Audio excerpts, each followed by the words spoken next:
O te fia folo fo fatalo fatu sa boy lo mai mo ngare di vanga le fia. Ina ua se fulu ma le 2 minuti o te nei tu la e fa e le taimi mansani le tanto por Colombia le tau ya fia o aso te tasi. Mai la vela fu se e ba ia le aso for Riley. Ese mai le tanto sports te le noa ma lo le fo lau manuia e uia o le o te America. O te tino ya e sau ai leo ya Jacopo e pe yo tanto waso e masani e no feito waso tou si le sila mai o le o la e ina le toninga ale au malosi le nei ale Brigham Young University i nei i Utah. Ia ile stete fo I o lo lau mua ia I tulanga o ekalesia le ngata o ekalesia skrisa lo yo se ngata ale telo niso ekalesia pe le sofitu Samoa tuto tasi ia o le Assemblies of God e fakasa ia maleno no ila vole telo mau ekalesia so fatasi uyo lea ia o le to o na le nei asiata le vo se mai fo I pe au nganu le ia e ila mar pulo o jisila mai ai. Oh. Ua makua I kama Amerikano ai amar kama kiki o au ele nei taimi. Momori la ufa avito ufa avtai fa pito lava. Ile sunga ile formai doctor pole professor le formai le fato feminino le tunu doctor Javana va futi le lua na mulo ulu Javana nau Javana. Ia ma le tanto Brigham Young University Provo ia mo le nei me alofa fa pitoa na tu ina mai jau ia ma le talo sanga asiata e te tau ona e la e ina mai le toninga lea I lunga le tatou prokalame ia mai se le awari I le aurupo ma le tatou sao ia wangase ngasi o me la lea. Ya le wo no folo a o fe kawile le ai pe wo to man to fo te mi o ta alo football wala ke ka pronounce pe nga le football avec cette tattoo pronunciation ya da to nous le football after factor la sunga le formai Dr. Tavana por fitalinga ya Tavana va futi le lua na ulu no Tavana. Former principal of CCWS, o Fia with Church College of Western Samoa, original kamanga. Yeah, later on, Luto Sui the Church College of Pacing. Yeah, I have to tell you, I got tell you, Setemi Oloma say to for in New Zealand. On Mawala Sava no, if I tell no, I let sunga for my. E winga ilana tusiles tasile ne yo fa mo taua. Santa tala lo I nei. Provo Utah le vai aso na tene na mawala le vanoa vala aulie fo ile lo fa tau va amrita tu au nang ia ile tala lo iola na tusile nei which e mawa seven no te fa tala no ina sei o to no le tatu office ni sila no na mawala le vanoa ia au mai lunga tatu proclame ia sunga le forma e fa tala no ina tusai o sia na tusile nei na ia tu fatasia matusi ina e fa ngoina o anga fa vai o Samoa. But we'll talk more about that. Pe o ile taimi ia e mawai lava no masu ali fuma.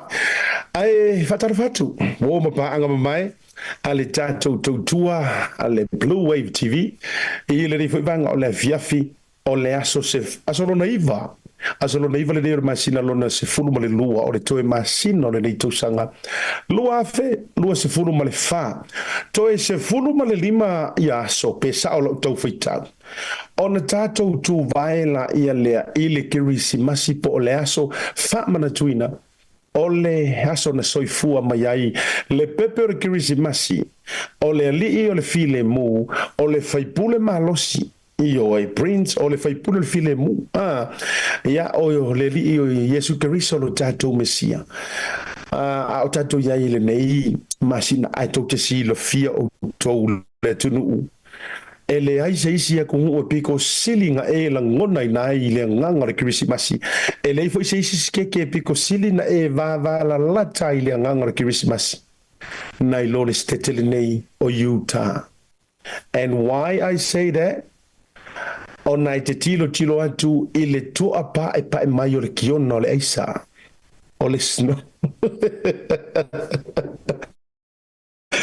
E lo te tele la se snow le taimi le nei. Ai a la fa ia itai au, ti vava ia tuilunga o apa o fale, ia po tau lunga o fale, me se fo lunga mutia. E matua ki ona mana, ia lo na sina sina. Ma le tua fo i o le fa upunga na le fa o ngā mai ele tusipa ia. Fa mai, fo i lele e fa atu saina le ki ona.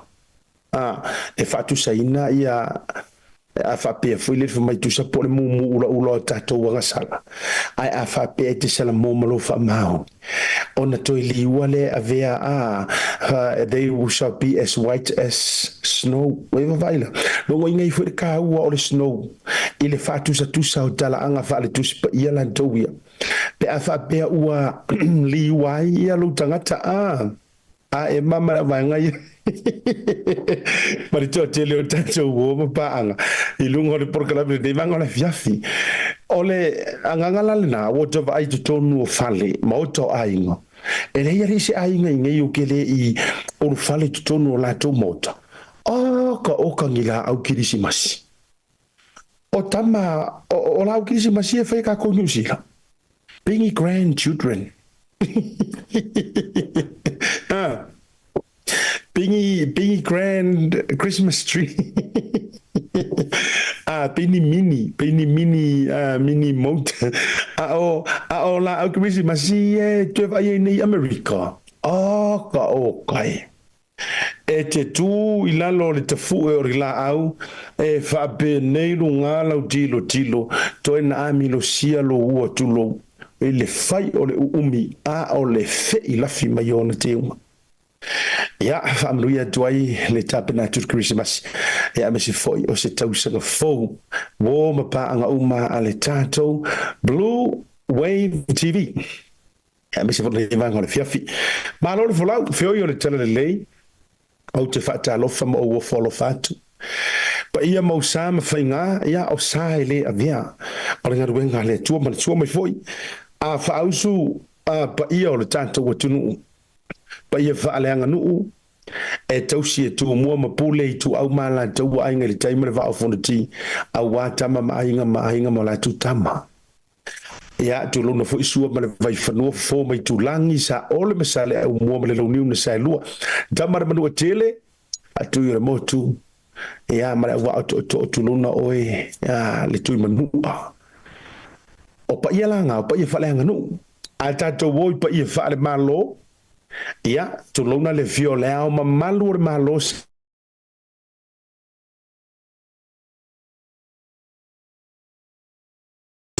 A fionga I tama ainga, fionga le palemia, sui palemia, marka peneta, o foga fetalai o mauta. Ia, ngata foi lea le palemene o Samoa. Ia, ngata lea o le fio o le whaamasino sili. Ia, ma le fio whaamasino. Whaamasino ngā whanoma suaf. Ia, ngata lea whaamasino ngā maua. Lunga. Iyo ia mare mamalu le au fainga luenga ale malo mai faulu lunga o pa ia nga ai ole lone tolu lo le tatou tau langingo pa ia le tafato o pa ia sapai awa ia feoi o le tala lele mela lea au ona te tofi le tua o le lava le fata faitu langa talo fatu ma lo le tatalo le aso le nei o se taimi winga esele lo o langa nei America lotu fa solo atoa ile aso sapati ana nafi lotu fa solo atoa ile aso sapa ia le nei o le tua ua matua fusi ua fa solo atoa marisuki wa foi la langa malu ua matua ite ile tino ai a fai o le fainga leo le soifuanga o ai o le aitai mana tua mai la ia e te masania oe I lau anava le nā walanga o lo wau o le soifuanga a masani li tanga teilana mafutanga mafana whana malea tua e li tau whaia laingi ofu le anga I kere konge ki lea kua ingi lava ke konge ki lau mafutanga mafana whana male wavala lata e la ile anganga ai ole te I uro tino o te I wasuki whaasolo akoa ile ngei luaso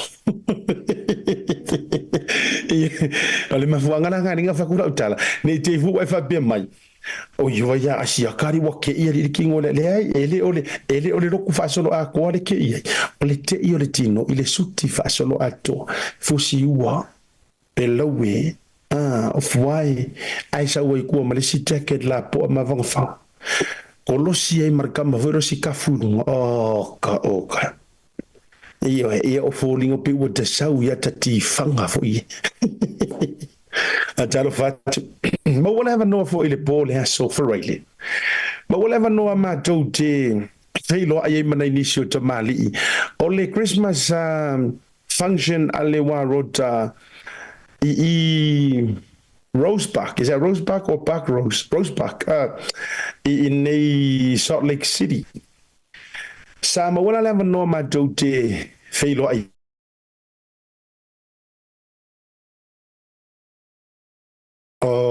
so ai la le ko va ai ala le e se uso le uso matua ya malaisa ili sanga ko fiolai io il tamalo malaisa ili sanga e makaukia e ale na ya ma se fretua e ragazza foi lea o nisio tamali filo ai foi ma bishop fiu ya ma fretua ia ngata foi le sunga le kopo sa mato yai ia mo foi la leva noa ana na fisa mato filo ia mar committee ale fast pero no to sila mai ia le sunga metailinga per to fa metailinga pasitoma ia me se foi la ia o le sianga urupo ia le to le uso ia maseuli ia po le fionga ia unasa ma se fretua ia o leota ioe ia me se fori te tofina margarita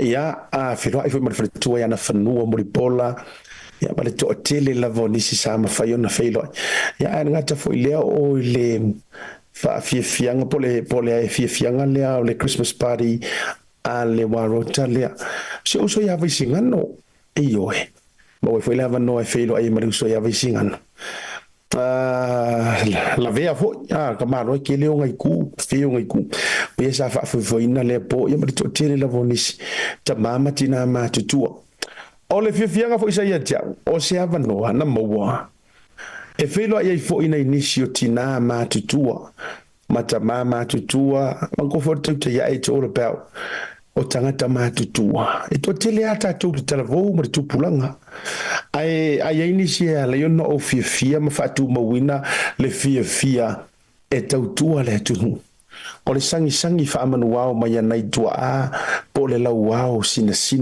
o tatu tu mo la no na le le sauninga fo I ma te felo ai ma le ma to felo ai ma le tina ya ma Selina sorry Selina ma ya va kalo fai ia me se foi o silinga ia ma le faletua tina matua ia ma nisi la vai te ua misi ya kia ia o tau suafa ai le te ona misi o tau ia I le sila fanga fo ia le tua me lea a talo fatua I mo folo fatua I le nivanga o le fiafi I le tato por kalame ma filo I fo I ma le tofine matua ia ema ia Lawson ia alo fatu tele te wale toi mo se temi o pisi lava fa malulu to ina initial to tele tato sangi mai ia ina ia vano fo ia mafaiona ma waise ia e fo ina ia ulava ainga ai fa tele fa talo fatu o ma pa anga ale tato por kalame ile levanga o le fiafi o ani si vaenga ua fa fa bitolava mo tato sponsors company lang sua o ila to o lo fai masa marianga lele e mafua I ona fa awa pia ia ma tu ina tu pia a tato proclame pe o SMI le mo tonga alegate leo le tautua le Pacific Easy Money Transfer, Pacific 40 Money Jalo voucher, le Tasi Market, le ngata fo ilea ia o le kone te karate fo ilea palami, le hanga le palama, ia le fionga fumono mayava, ia manisio tato ngata fo ilea le company o le fai ona le eveni karanas le whaupopo mai fo. Ia ele tātou lisio sponsors le tātou purkalame. Manisi la wawa pa uia te au le ta maenga le fiafi. Wha malo, wha fita yatu. Ele anga le lei male lango suaina o le tātou purkalame ia fiafi ta itasi. O le aso sale nei amatou i Amerika. Ai o le aso ngofuale nei i New Zealand ma le whaasolonga atunga. O le tele lava o tātou whaita waso. Ia ile nā fo itu o re kelope. O le tūlanga le tauro ia i malulu. Malulu i nei matua o var malulu. Eoi, whaaftai le tua o le utautoe se kueli mai le leo ia me se fo. Tūlanga o le tau a fia i le fulu ma tūlanga na iai. Ia whaaftai atu. Ia me se fo nei wa rota sa mato filo. Mo fo lava no filo ia. Ia ma si uso le sunga le kopo. The bishop tu iala sa vainaya. Ma le filitu e siniva sa vainaya. Ia ma le whana voi. Ato filo ai le nei aso. Ia ma le toa te le lava fo i onisi o tau a inga. Mo fo lava no filo i ma le toa fine a le vaa. Le vaa wa ana ma tua masanga. Le vaa wa tua ma ana. Ngasu. Ia toa fine a sa mo tua me se fo i o le tonga. Ia ma le nisi o le a inga na filo iai. Mo fo lava no le nei fiafi. Mātou tōna iai masio mātou a inga. Toa te le lava i nei bountiful i uta. Ia le matou so anti ia pele nike po puletini suisala ia male fanau ia ngate leo anti nga solonga male tutonga ia le fionga le to li ia to vilau roni ia male no falo ia me se foi le to le lavo fana sa ma wala no matou to na ia e ta wala ia le faima get introduced to mighty cousins, nephew, nieces, grandchildren. O le whata ua ia te au le aso le nei. O le tūlanga o le me foi le tiua le tūlanga o le pālangi a fia whai me ka o reunions. Family reunions. Mana tua tātou Samoa. E kau whaale a mai ka kou le skaili o le melea. E tau te tau whaale a te le meo e fōu ia tātou o le vai nisi o ai. A o tātou la vai e nisi o ai. E kau whaale a ka kou le melea o le whai reunion. Afa ya tu reunion afa mai po anga mia ma le aru le kupi. Talo fatu si oso ya fa ole tane pira ya ma le tautonga le tatu tasi make ni mangele le ne fiafi. Ola e sama ma do ni usila lo no winga o mia fiafi. O fiafi e ta e ale valu o lo ilunga le matole la ta le iva o lo mfaya na faita fa o fiafi. To e foi mai la lautala. O le winga la utala le tu fai tuai. Ia e fata ua la vai tato. Fata ua yo le vaenga le o le fai tato family reunion. Ia ia no fo mala mai fo ia. No fo mala mai fo ia whanau i whanau wa isi. Whanga ua kausonga whanga ua. E ta ua. E matua i ta ua lava. Wa alma fo anga vile uma e ai. Ua ia nisi o whanau, manisi o tau a inga ua po uma e wakoe konosi ia ua tue whenofo ai. Ia ele se whautu kamiki ngā mea, muri ane whatu a sila fia. Ai ona ele o maua se awanoa e whaia i e tātou mea yo family reunions. So o le whataua lalena, e a inga a whaio whaafunga mai ia, a whaio oe o le sifi o lo musu e whai ngā mea. Ia fa amore nia fo ile fa amore nai sia lo ma fo leta ni e sira ma fo ile e arwai kupe o le mali o tato a fai nei mea fa pe na nen vai nga tau e ma tua tato popole ai tupe ai nga onga maliu mai a pai nga onga maliu mai a la fai nga onga maliu mai a po le ale le fia manga o yo kamiti po le ale le tau tele iai a o inga kako puno no e suele a tato puno no ne e suele se furuafi just like that e matua i pei o le e more maka e le a yangi if mangi pat mani because nothing like that nga nga fai mai ar ko inga e fa fo mai se fanga o siro makua le ua maliu mai. O siro makua le sa makukua o yaso anya. E o siro makua la lea, e ke lenga mako su e whalawa makai. Ko whafonga wila. Sa ke lenga mako su e whalawa makai. Ia, ia o lo makua la, e le ai sanga whaangau, le ala ua maliu mai lo makua, e vai oko. Su e se kako, su e se kako se fua fi ave iai. Ko si sira mai. Ai afa ia tu nei tamaiti. Ya tu nei ia ea. Se kako uye fai se kako movie night. Wa i ke mi fa penga e fia ko kamiki. Mom, Dad, kako uye fai se kako night out fungali. Let's go, enjoy the movie. Wow. Oh my good boy. E umalelei lava. E umalelei le ngakai. Pasi se a Sofia ma se a Sofia pito. E fiu e tau amo. Ai a total ape fa popo fa tasile tu pe alu le outing le ainga. Me pina se afeta la pe a kokile e fuofo ya kokile o la ulaf. Ai a tu il fala la vele o ka ko sao tati ia fala vela paking la o te fai tu me foi e tele na tau fai le mongi oso wala ngala vale me ka fa se o le melo le mongi ia na te ia la ia le walo ako a fe mai le ska mekiki a fe mai le ska mekiki a fe mai le ska mekiki lima se la le ska mekiki ai a uma en ia e na fai atu va pena o le manu lau tipo o le ano liu o le whaasoa ma le whaamanatu le whaamalo le nefi hafi te tau ona ave le whaamua mua i le me te tau ona ave i le whaamua mua spend some time to go on the holidays tasi le vahenga taua o e tafa whau ave lo ainga ioi e kaure e le fa pe a ka ka fa ngole overseas. No, it doesn't have to be overseas. E le fa pe o le o atu fa fo atu e za lo tala le ai ke ma fa ya na o fa fo atu le area ngai ku ki ai o e camp ma to New Zealand o le sisi no le camp le o ye ma ko o ma le ya sama avele ainga wa na no fa ya ona e to e tangi lea ma e matua tu itino ina ua au mai le vala au le tua pe ua ngase mama liu ai se pele ya ki oi a o le levanga e ai u mai ke musu e ka fao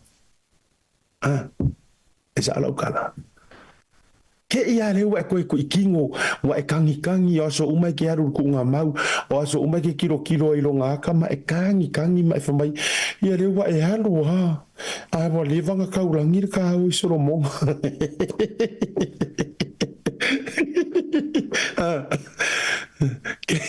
ngale umai o pusa tishu ye o loi maka e ua e halo nga ka ngiri ka holiday ka ia ngai sa o ngale ka ua a o maua le malosi a o maua le avanoa e miringi a velu ainga facing ka fao facing a vacation iyo ele maua i tupe le fia moni ele maua i meo fe ilafi o so ifuanga ringi iyo ai ele le ia le o le taimi wa umai le tato wola ma so ifuanga ni fuga ele ala wa e alu sa enjoy le life ia le na ma lo to le ni o le fia a tato malolonga pupu a foi mai tato wo na iniso tato mata mana tato ori mana ia ai mai sela toli o lele wakali mai fa fin e winga le manu e maka ukia na le mele wakali mai fa fin kali mai si fa fin e winga le malu au ke vai ku nga ia ir ka kale pie fa au maloa e winga le mata ule tato malolonga a foi mai o tato pukla me ne vanga fiafi. Digicel Pacific is giving away $10,000 worth of prizes this Christmas. Simply gift your loved ones. Digicel top-up of $20 or more. Or send money through any of our money transfer partners to MyCash. And you get a chance to win one of 3 major prizes. Enjoy the gift of instant connection this Christmas. Terms and conditions apply. Ngā le tautua le Pacific East le masina toa te sema ma mawai loa manoa te ono mana malo ai whailonga tupe whaasifulu o saunia mo ana paanga e lua sifulu whailonga mo Samoa e lua sifulu fo whailonga mo tātou i New Zealand nei se ina whailonga sifulu i aso tona i o vai aso te tasi manatua o loa whawau pia le tātou whapitoa e nao le lima tāna pia e whaonga ina le Pacific East mobile app e whaatino ai au tupe whamoboni mai lau telefoni whape ai loa manoa fo le tātou direct transfer e te posi mai e lau tupe le tātou account ma whamodi ina pisiri lungo le telefoni ma whaatino la foina o lau tupe ai ngā whapatoa. Mo le tongi no pilio le vai, mo li pe teu tupe tus tupe i soa se whare tupe mai si aunanga i Samoa. O lo mawhaina whaatino ina i le aunanga ale Easy Pay. Asi mai loa i o tātu ofisa i o Tara o Tāhuhu ma le taulau whaatau i mangele. Pe wala au mai le o war salau o tasi onono mo se la lata atu i ante oen. Pe wala ale tātu Pacific Easy mobile app mo le direct transfer. E whasa wailu teimi ai misi o tangata fo i le pensini. Ia manuia tele le kresi masi ma le tausanga fau i ainga umo Samoa ma le pulenga ma la whainga renga le Pacific Easy o lau paanga mo tupe wha mo moli i Samoa.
Taimela wantile ua joe lua se furu minuti o le tālea o le itula lima i le tautua whaawau o le tātou proklame o le tauta iae ma le Blue TV le reivanga o le afiafi. Toe e whaatalo whaduai pia whape o le whitua e maua mai ia le tātou proklame ia i le reivanga o le afiafi. O le tele i o mata upu tātou te whaasoa, mai se fo i o mata upu o lo tupu tunu se tātou watunu. Mai se o mata upu i whafo mai o Samoa, ia ma mata upu lau tele. Ai, mo atu lau tala lea i le vaenga leanga le sa o whaasoa tuai i le vaiaso na tenei. Na matua i o usama laina tu lava, le mata upu lea, e winga i le le mata upu, i le malu. Ma le finagalo se tasi o tamaitai fo i fomai. Le sa whaalia i se whaatatanoanga ma le tātou se tasi o proklame lungo le Blue Wave TV. Le sa whasiringi ai ia le tamaitai lea e winga i le malu le atunu. Ia, ma ia le sa ia sauno ai ma whapea. Why not?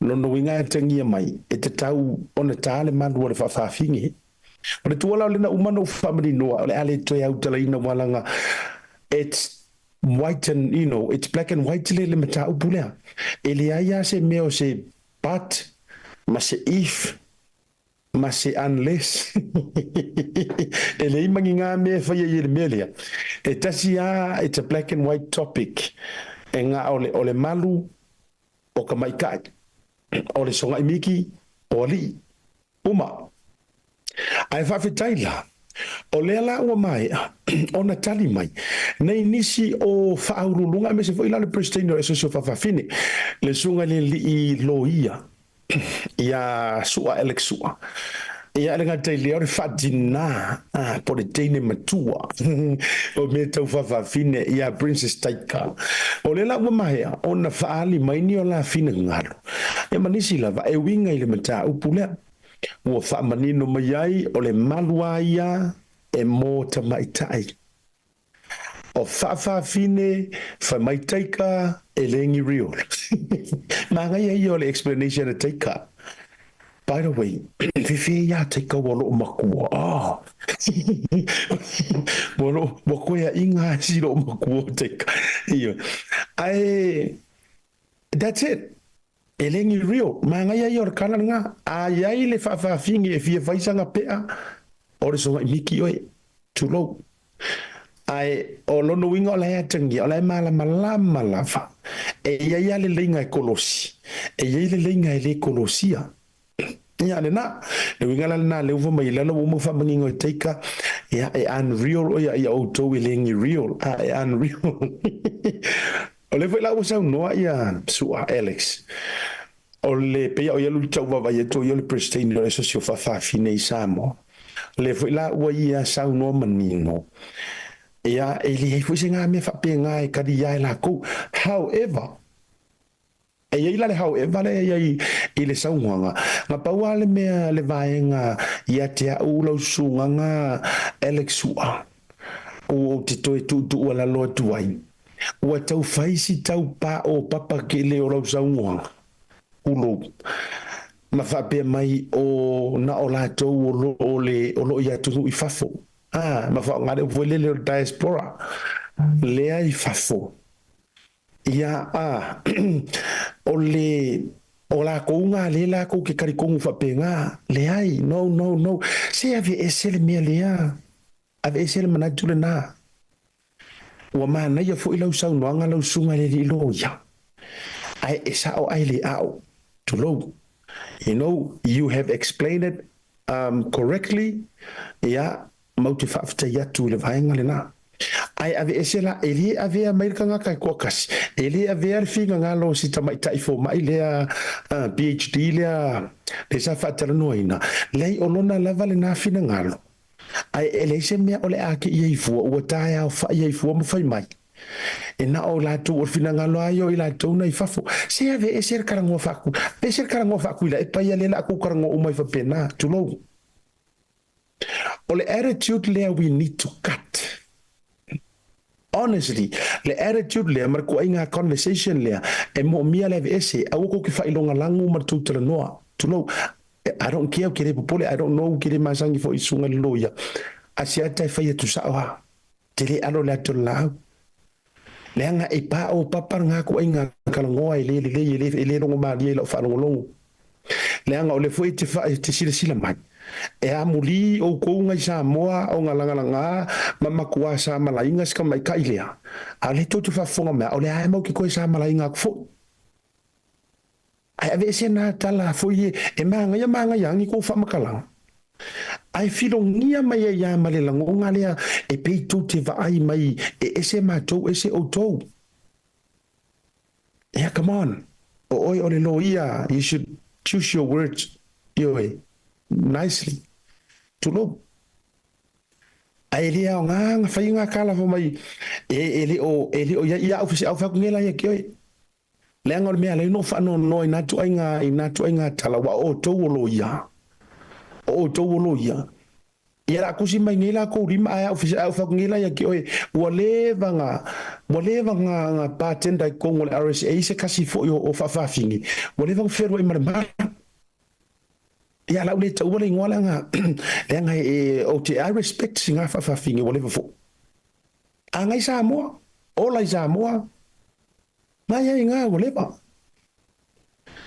awala le fa le to nga tara no le mo mia ka ko we need to change le narrative le ka ko male ta way ka ko kala ngoi awur ko kusia me ko lima ma to fa please e wo fa so sa otwa ai se me ko ki fai mai ai fa kai ku pe mo ke la fo ko ai ma nga ai ma ke le lunga le ku pe mo wer kama ai nga so hang kama ai ngo sa mo ai no fa longo do ma ne ia yo lo so nga va au si uya ke le fi ai nga na umama ne ia ai sa we maritala fa mai o to nga a to no la to wana na fa fo diaspora nga ngai fafo ala to wana na ma fafo nei mo kire karia nga me le nga mo kire yo inga kangi maru fafa fingi tulo faisa o mai ala oitala ngol mele le ma fu ina tele vevesi o le tu sa o masu ile matole niu fanga tonu ma vili le fia maina ka u kanga kanga kire fia ye ka u sa o kanga kanga ai le o fa kami fu ma sa wo fu la ye le fa metalanga wa sa tia fu ma va vele fu la nga fia fa ka fia se la wa fe kanga ka ye fa fu ele tari tonu ma le fia nga me e sa lo kala luk fa ia sa tia ai fu la ia lea ia mate ia ile o fai fu se ka ko va au tau te fa va ta to ile se ka ko va ia fa mo na ia ola ola na tau le mau on na fu ima sarina e sau ia tunu i fa ma e sau i nei ma e manu ia tu ai ke le fo ima se no io no va ia tu ia o se fo ki la ni si te mi lo sunga de lo ia ma nisi o to ai ai fo o ko le ko ki sau ngo ma ko ku sili ma fa pea no ave ser me ngam ko ma fo fa ave ese a wato te fa ngale le fa upunga le o ko ngai fa fo le hai ave ese ia o la ule na tu fa pa ia tu ma ta upule e o mai sisi mea ka fo aku ai o so mai fo sisi ma sisi mea au mai le a no pa mole it's about time to low wale upoto ye tell I think it's about time mo ka ko wi sa mo nisio tato lenga o isi uma ka sa mo le iro la tu lo tu le la iro la ko lo ko fa fikai e alo i ai alen ko sisi la man ko sisi la mai le mako val aulia ingor fa nga malo mer paki engo mai ola ngi kupe sa akwan ya ole loto na tangata ye fa fo pe a o nga fia sa ingu fo le HRPP e kai mio kula mai te mio le sa ingu fo sa matua fuli e ingu kai mio le ya ya ai ona na le lo na le lo ya se o kako e pe ia o kala rukus pa ia nga le usika i loa saulo AVS o le tala le tusi pa ia na sai luaina kai pe ia le sai luaina me ngor pikoronga of e fa penale sai luaina e fa penale so i fuanga le nei ale tati fa noa tati fa noa i lo ta fa longo atu e fai vo yo le tau sau noa mai wa mana ia ai koe kongi mai ai kua marka mai la ver ngam fa mai ia o matou waia o matou i nei sa moe le se me fa pena ba vai ka korkal ai au kango ka uaku o te because I have all the respect a o le unu i manu ar fa finge mo va ia so nga au ki sau sa e mo la ko va ia ai ko ki lo mo le fang finga ruenga la resi fa finge nga fer wa malanga mar ia o le ala me ala ingo ko fu me fu ele ia inga Samoa ai kau mai fu le au ke makongi mai au le fa me alisi ele kau le pu mala fu mai kau lo o au ke masei ai o le faia le na tala noa ele ia fu le vano no fu mai le mali le fa longo atu ari to tele ia tu no fafo ia ai wa faila na tala lea ua hola kile le ko inga kala ngoa lea. What do you think? Ua matua i ola le tu inga tala noa lea o le whaafe vai ai. Lea la la ka akia lore ele isu le malu. A la focus langa ele manga ia lea kala ngoa vabea. And who started that? O ai kongu wa le ka ngaka yangar ko inga kala ngoa lea. Of course o tatou iloa. O le tatou ta ile na whaia ina nei atu. O le sa pale mia mo le more than 20 years. Sa tu le party for more than 40 years. O le tangata tonu ale na introducing a mengar ko inga karangoa lea. O tau nai fafo. O tau no foi na. Ia. Tau tua na tunu. Wawa i kako e. O tau te ta aloi fafo. Te ta ai fafo o wale. Karangoa lea. O ko inga karangoanga lea ua malolo aku ko inga a o lea lava e faa wau lava a lea laka ke vai aku o lea ua hola ia te outou ia no outou tautua mo outou militino whaakasi mai ai marko inga lea la e kau ke ngau e kau ke nganga i le nganga fui lele o tātou e tasi ka ko nganga i le nganga fui lele whaafeka iaku i atu nui fafo i sa moa so se aku nui fafo whaafeka i kele lava i lo tau wanga le lei mai a Samoa eiwe awanga o nga mako le mawhaia o se mea nga o nga le aia o ngia mako kupe mako wheka ngisi aku fo i mako su e kupe mai fafo si papenga ia o le winga le nā le tati whaia tua. O wawai atu, o le mata apula nai le malu, ia ka kia lo le malu ia. Ta dia le malu ia, le ua manino ha. Ai, o wawai atu, o le isi whaafitau, le vesili tūlai mai. Ai mai se foi o le tele o tusi al do ina letter to the editor. A e whaitau o nei leo whaingo letter to the editor, a le taitai o li tuangai, ua ave nei le Samoa Observer. Ai o te mana tua ina le taimi na matua tuli e matao fia i fafo a o tu mai le HRPP le pau. E a sinu si pepa le Observer. A o le taimi le nei. O te loa ua sili atu le whaitau o le toi ina o le newspaper le Observer. Nei lo le whaitau nga o le tusi pa ia so vaiso o le vai aso. O le ala ua ave nei le letter to the editor.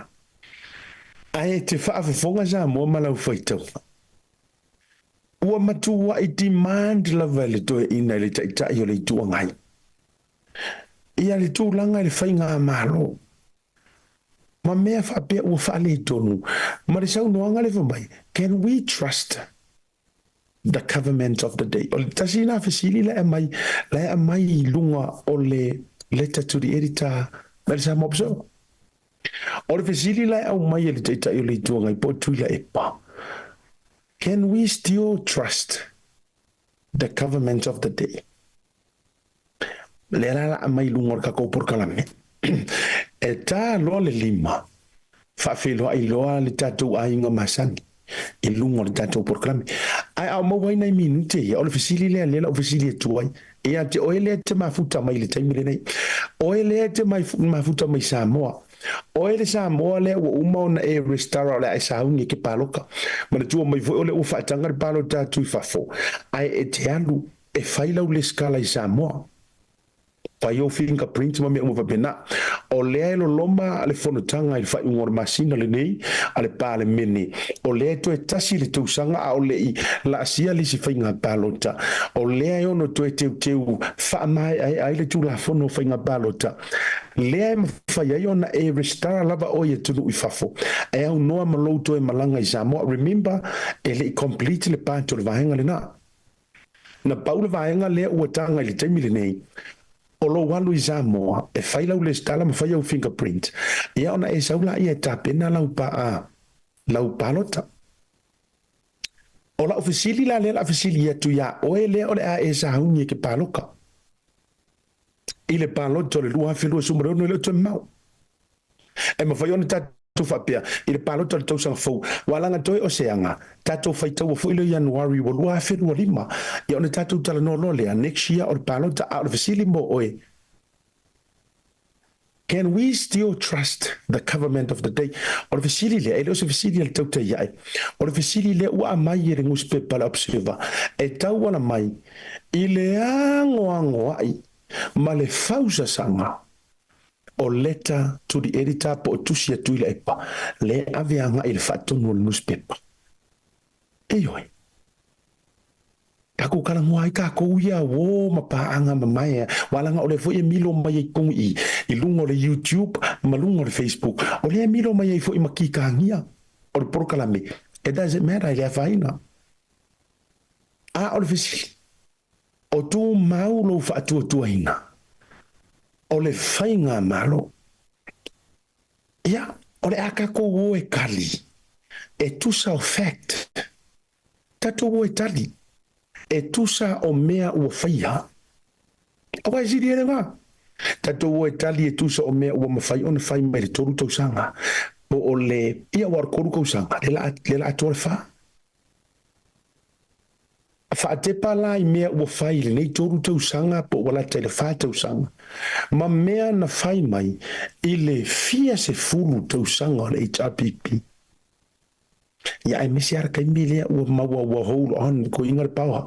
Awain e mo i wha se fulu tausanga. Ai pe i le countinga kele le kai mea o pale mea le to o lii. A o pale mea ia le alo lii. A o pale mea pai mala whai. Pe i ole a tatou tala noa mai lava i le era po le taimi o le sasunga tui la epa. Lupe soli aisa i lele malele ngoi. O le fesili la.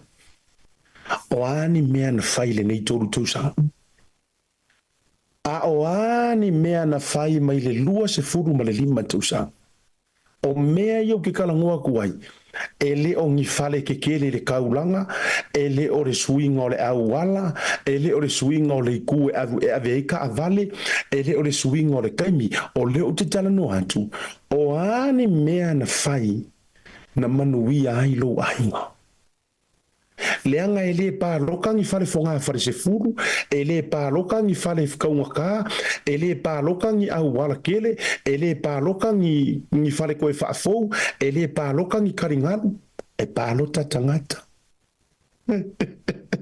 e sa ora ukala e sa ora ukala o le la o te fai atu ai au ngā fo wala ngā lai fa'afonga mai e taua e le mawhawinga kako alo le akau le la au leo o mea na fai mai le lua suma le lima tausanga a o i le bawa ma le malo si anga ia le fo ua fai i nantu ma ave e sea mai lona tūlanga tofi whaapale mea a o ie tū le bawa o le a se ka mau a inga o loo a inga na tupu mai ai o a ni benefiti mai le malo sa ma fai ona manuia ai se o ta ai o a ni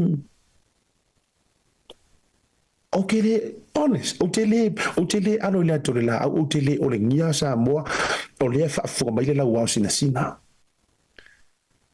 ngā paua kai mi ngoka wa ai e meo mea lofa o wak a whao ofa a whao valelia e au mea nga o mea mo eight mai atunu i whafo so o mea la ngā ia it doesn't really count o le afu o se whai ngā malo po o ngipolo kekia se whai ngā malo ona o le alo lofa i tangata le ai o mea ngā o mea au mai so se akungu uie mau o loa e visosoangi ngai akungu o le pāse fika ngā makuanga plakia i whai ngā a ofa ma vāle lia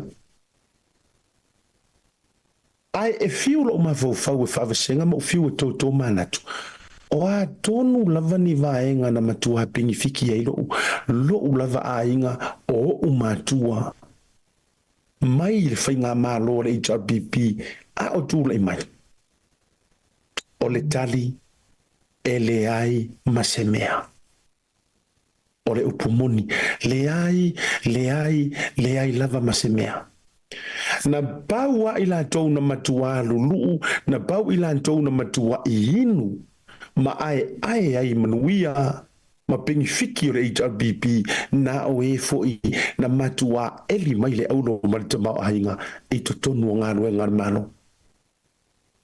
Pauanga. Yes. A le ngā oia i foi lari to tele. A le eli aulo i foi lari ko akele. A le whanga la piki i foi lari ko akele. E mafua mai. E le ai ma se fisoso nginga ar malo i tangata ma ainga. Na baua ila tau na benefiti ai na o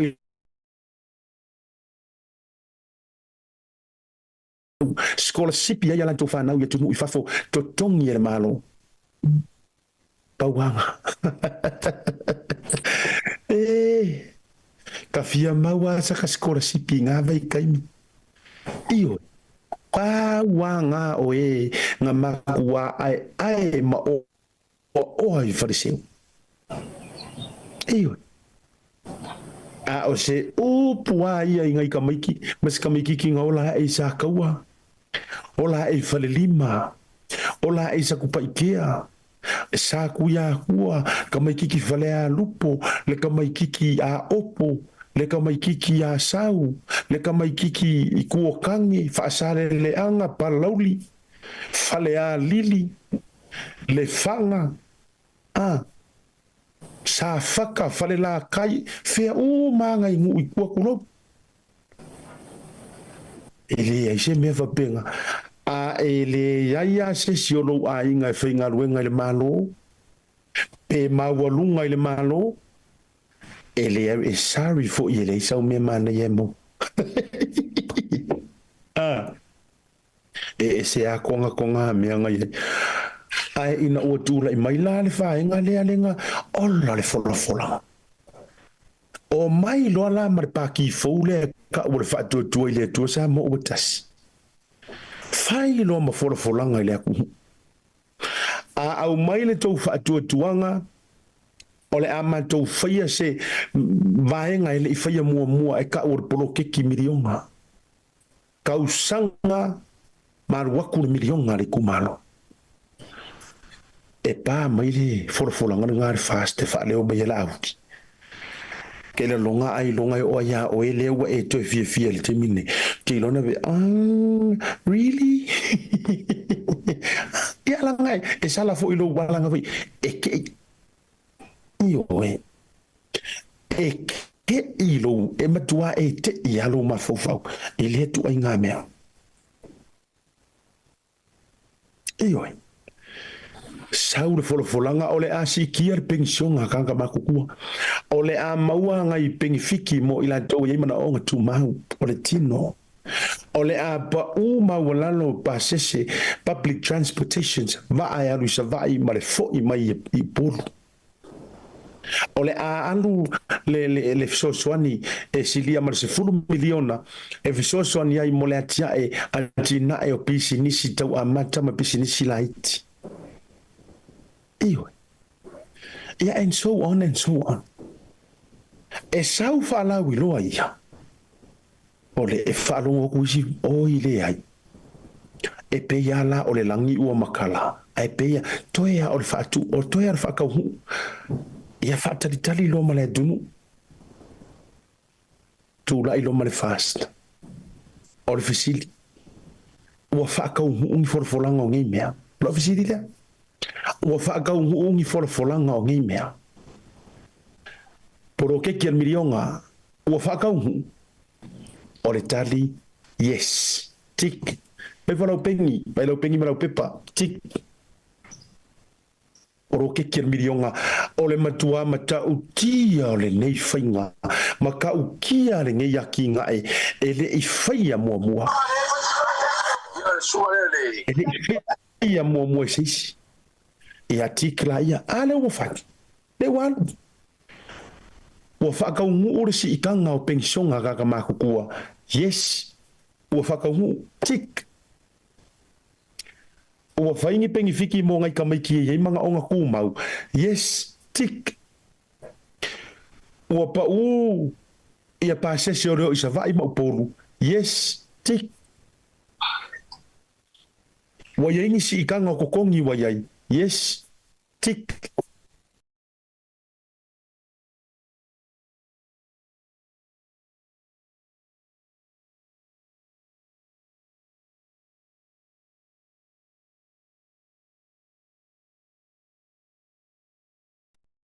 Oi tau mo me la le wingo la utala le te vai atu.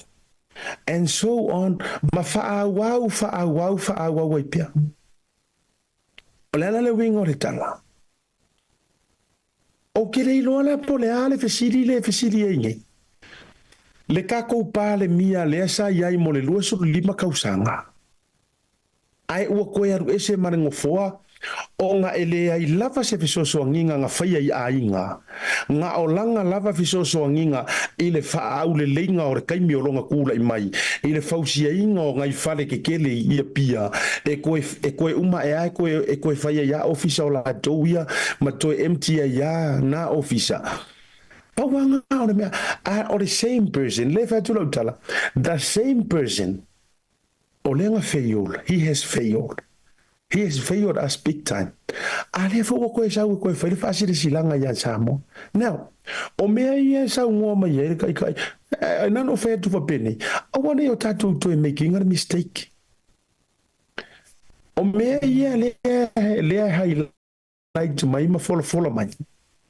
Fai mai ole fia fase furu eka ole a o fangua nga fase furu eka pe fase la eka I le va matutuila. Ole aitala fuai a tutuila ole o hanga mea le ka wa mai o le va ale kai rana wa mea le au mai sa mo observer. Now my question is what does that have to do I folanga ma le manguia o ainga. Se ele ia se whainga malo, ele sao pe e miun mai ngi whaafika uli, mangi me kukupu.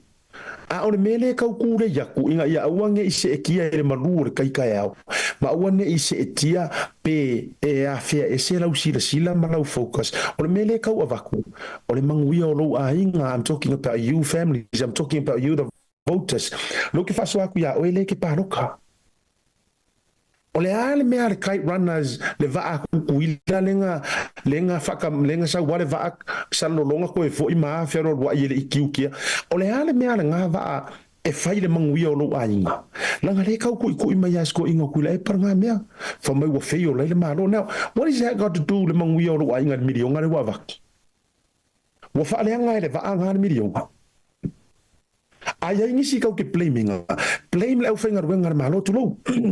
Blame lau whainga ruenga, oi lau whainga ruenga, o lau whainga ruenga umalea le HRPP. Yes. O whainga ruenga umai, o whainga ruenga le HRPP.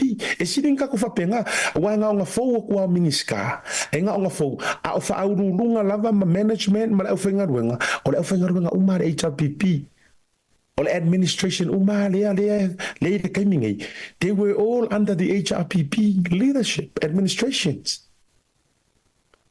So ai la ngisi e kau ke fa e fa sia i issue i mo meo ore ako e o fa la fa sa inga ma isa manga mo mia ale ai ku ia ku maka ka ngole ole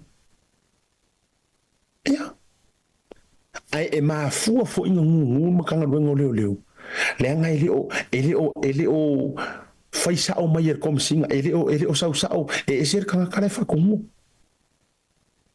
Anyways, was el tatu fa so manai a wo vayatu ole o join me tatu ai ngai ki walking ya o sa tatu ai tatu tu malonga a foi mai fa fe lo ai ya le tatu o va masani to fa tu vasa Elvis Molly ya ole alo tu sa ya mau o ile ia sila ya mse foi o le tama e fiu e fa male mo o pe la vai lungo vai ia mau hunt tatu tu malonga.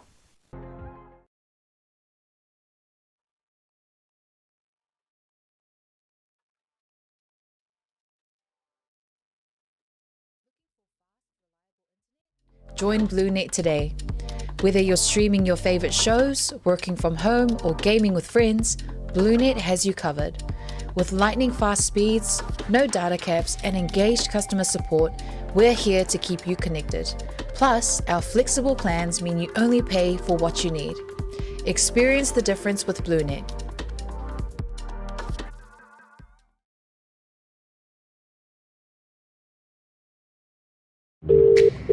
Seal Plumbing. Oh no, my hot water has run out. Stopped working. I can smell gas. I'll see you soon. No job is too big or too small. We're here to help. Find your gas leak using top-of-the-line technology. Unblock drains using high-pressure systems or cameras. Gas fitting, water leaks. Replace, repair, job done. Seal Plumbing. My hot water cylinder exploded. There's no hot water. I'll see you soon.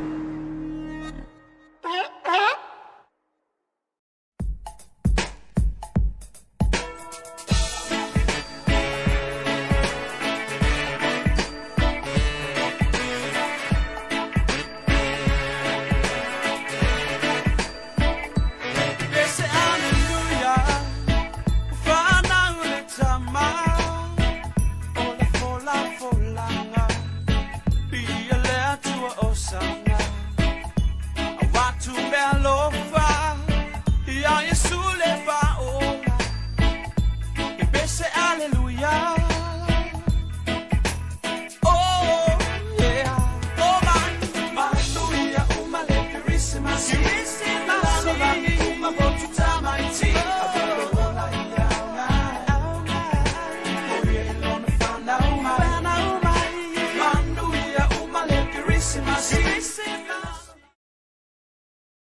Digicel Pacific is giving away $10,000 worth of prizes this Christmas. Simply gift your loved ones Digicel top-up of $20 or more, or send money through any of our money transfer partners to MyCash. And you get a chance to win one of 3 major prizes. Enjoy the gift of instant connection this Christmas. Terms and conditions apply.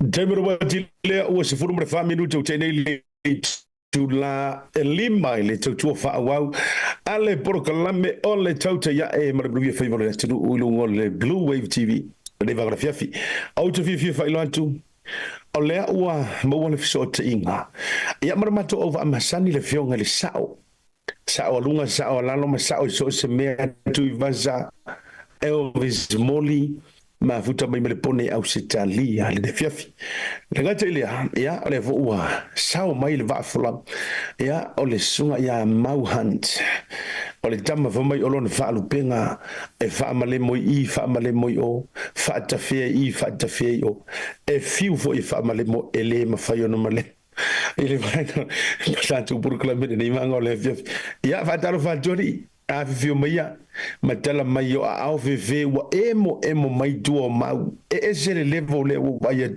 o ia ile tama na fa malemo ma fa ta fia a fio mai tala mai au ia mo mo tu fa talo fa lo fio ngar sao so fo mo ia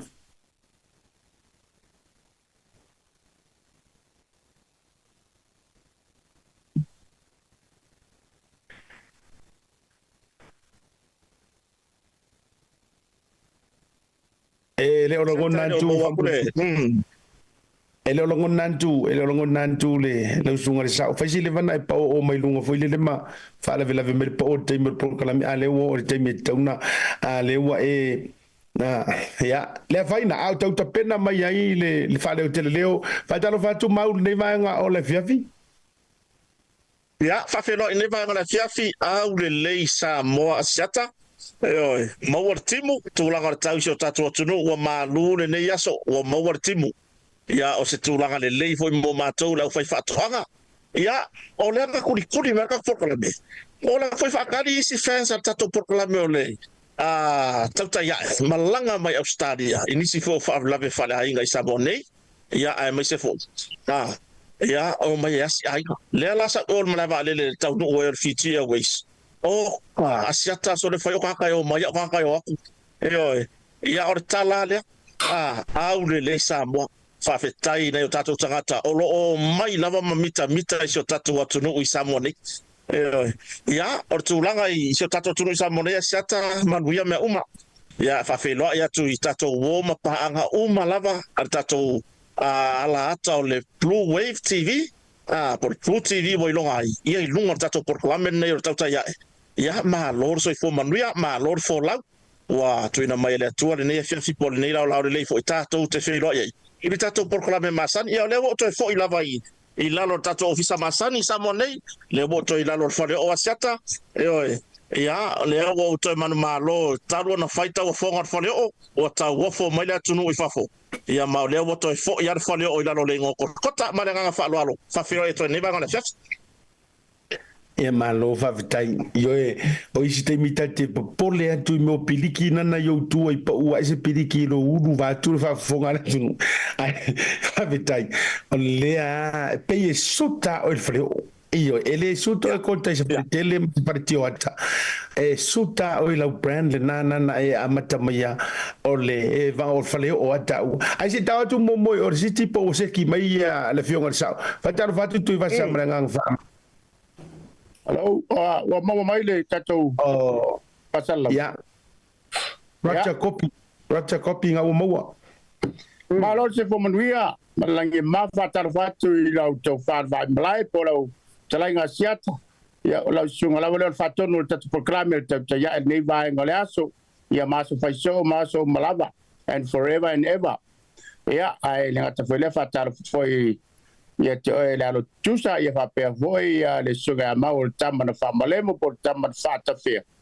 Ia, maaro se po mania ma le langi mama, whaptai vi ia le li o tato au lia mele le aso tato po kalame no na lofa mo na anga le lei, ia atoro na fo omo na whatuli ma hoi paia ma le malu su tato tunu whapea foi lau whainga luenga.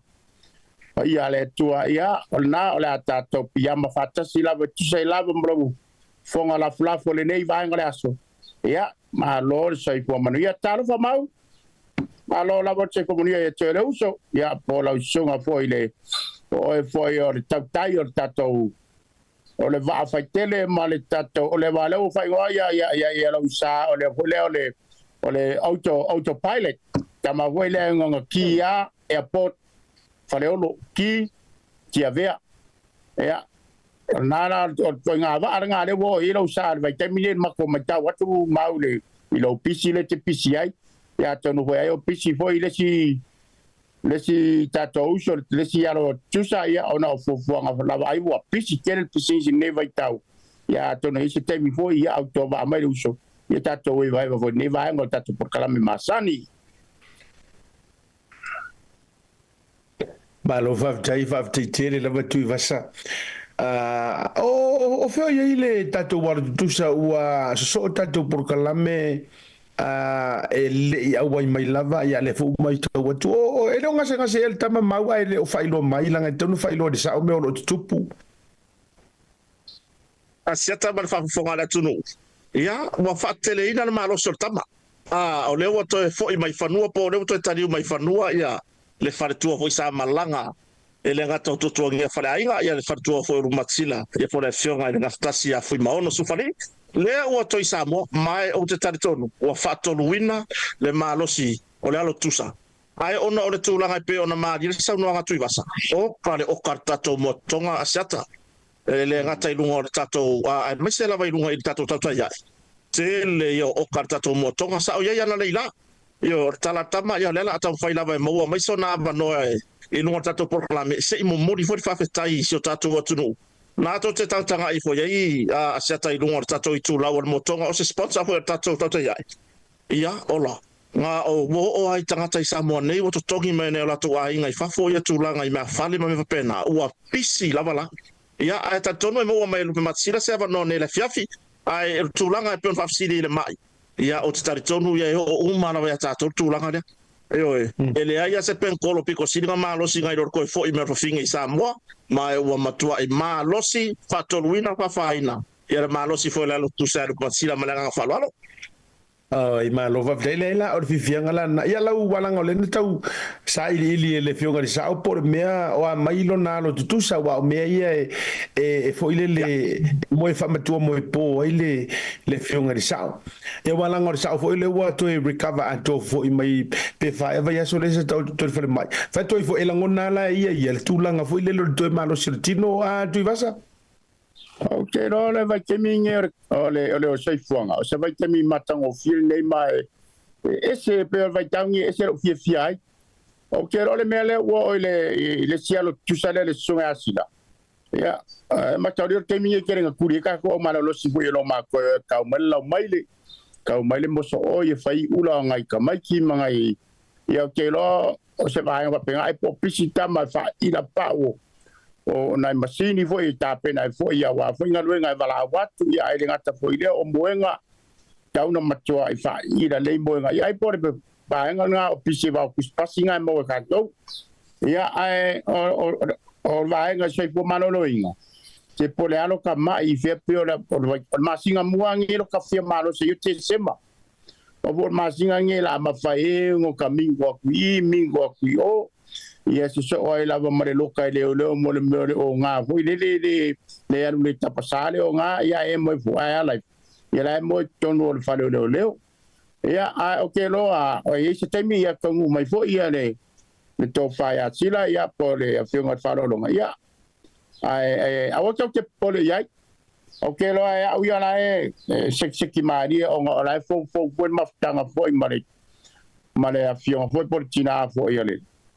para maftang ya tono me hona o la foi e ka pisi la ki foi ya e alo la ngona lo mo wala ba lu so foi fi ne vai te miore ora so ole malo pa tai wa e tala noi va nga ia tu vasa ta mata mai ai o ani ro ta penanga masio tausi e nei vai tau wa so fia wa va nga wa mata na ta penai mo kirisi masi foi na faso mai wa matua matango fia lava lunga matua le matou fat Onga o ma ua ona e ua levanga o tamaki lato wa onga I fafo ia e fai vai taimi la onga tamaki tai tonu tau sanga mtoi fo mai o le alala na o le lela o ma liwa ma ua ia o luma ia le la au kirisi masi luma le mato pad pusa meli e matoa mata o tia la o to fasia tale emo o mo me o mo kirisi masi fa solo mai la vea mai mato no fale o tua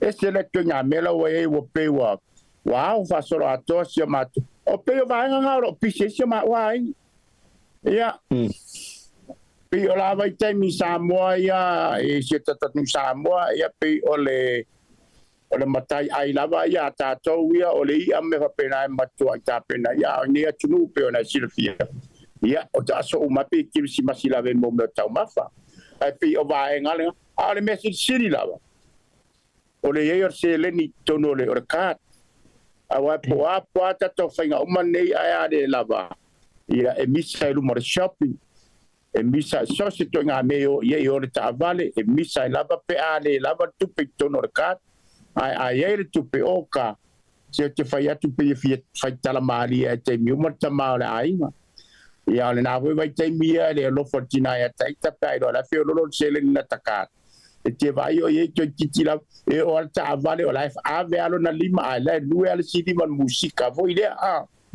ai alo na lo le se tu pe tono ka io o ta vale le ta tala mai la fortina le ainga ya tai e pe o vai nga na ona yatanga o nei vaenga o nei le vai tauni o tai fuanga o tato yan alo va dai visi mau ia o vai a kilo bisi o e bisi e ona o le kirisi masi mortina me tamaiti po nei lama te bisi ona o tangata o lo auto vaatu mafia militino ia te oe Pastai a seta mo fa fisili ia o tulanga ia ile e pe ona ia ile nei vai tau foi soli e muringa karinga malo ka ko malo nga ubak ngele trakom ile mele bo ile opis o le mele bo ka ilua ka ikoru pa se sem fa ngo mar vale le kas ele yo fi ila kwa va o le ala o tatala vo ile o te fsiri mo mo ene tatu tangata e fina ngalo mali li e fa nga ba se si ta vale ase ka vo ile le ka ila ka la ka ya kia wa ile makile tusa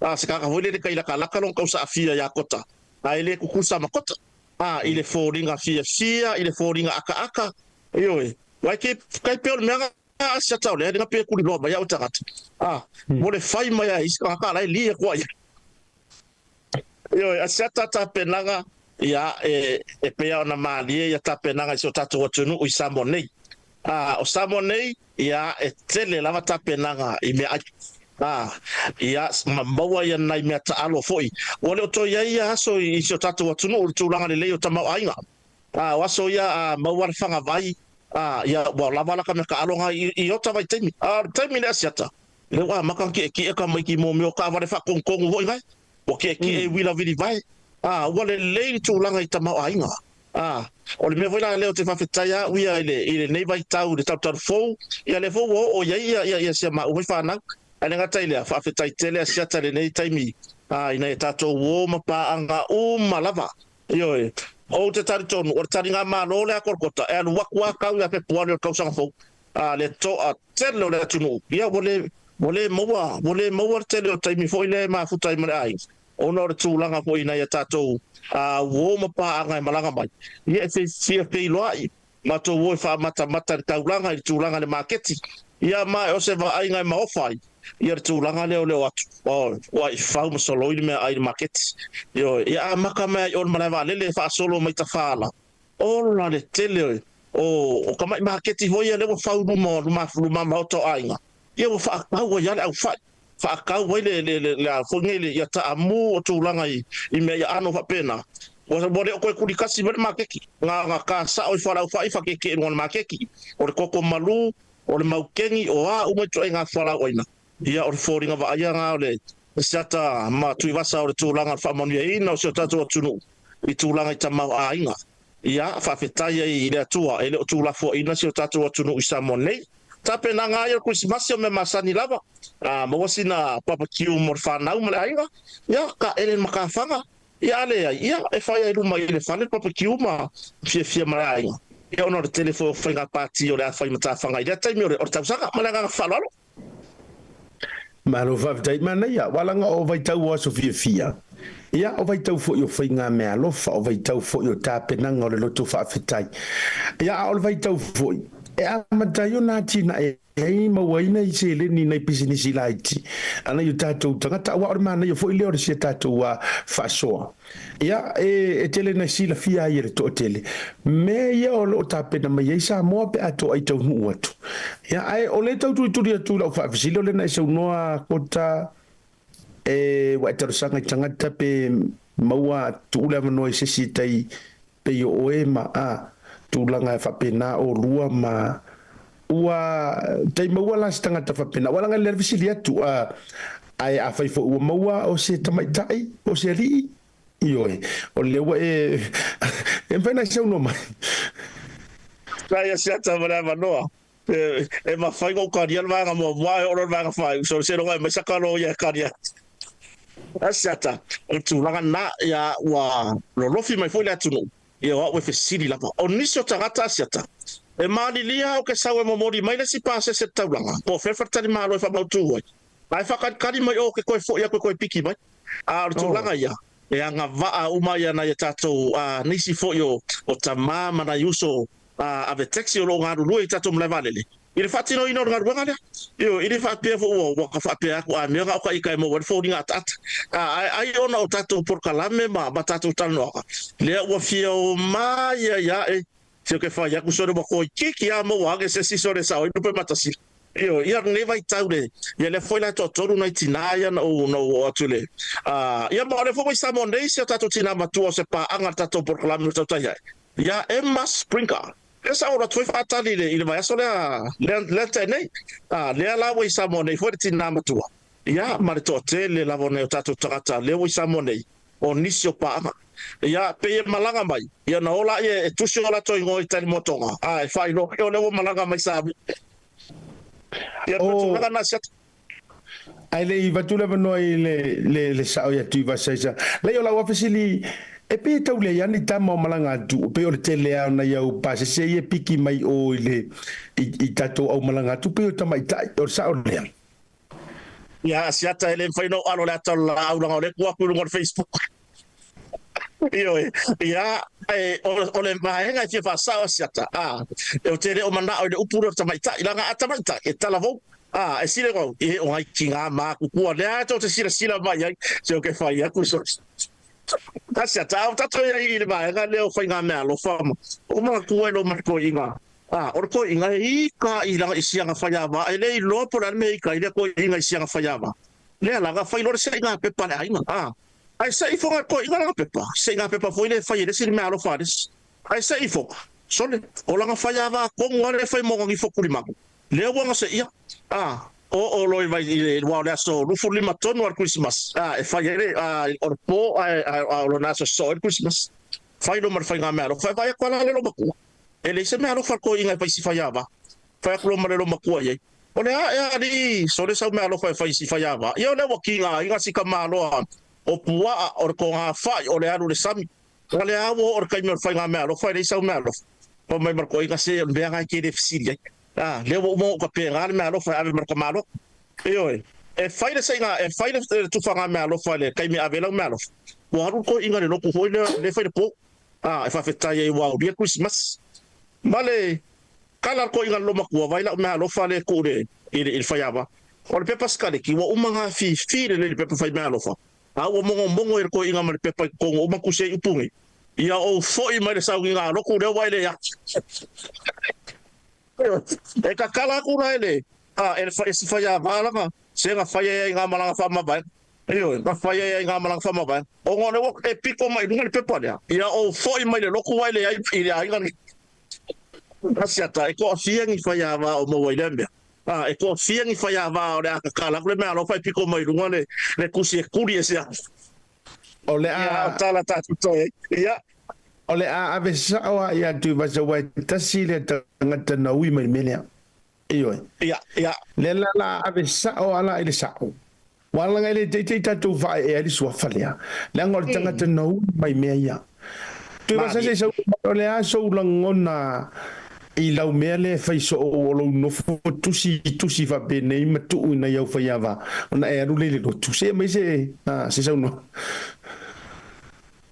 e ma sani lava ya sola ona o fa longwa I se tama o fai I te to lo fu io na I tina o ma to ai a e ma sani o no fai ai vai a ma to lo ona tau tuana le ma o tou le tatou ia awane ia furu le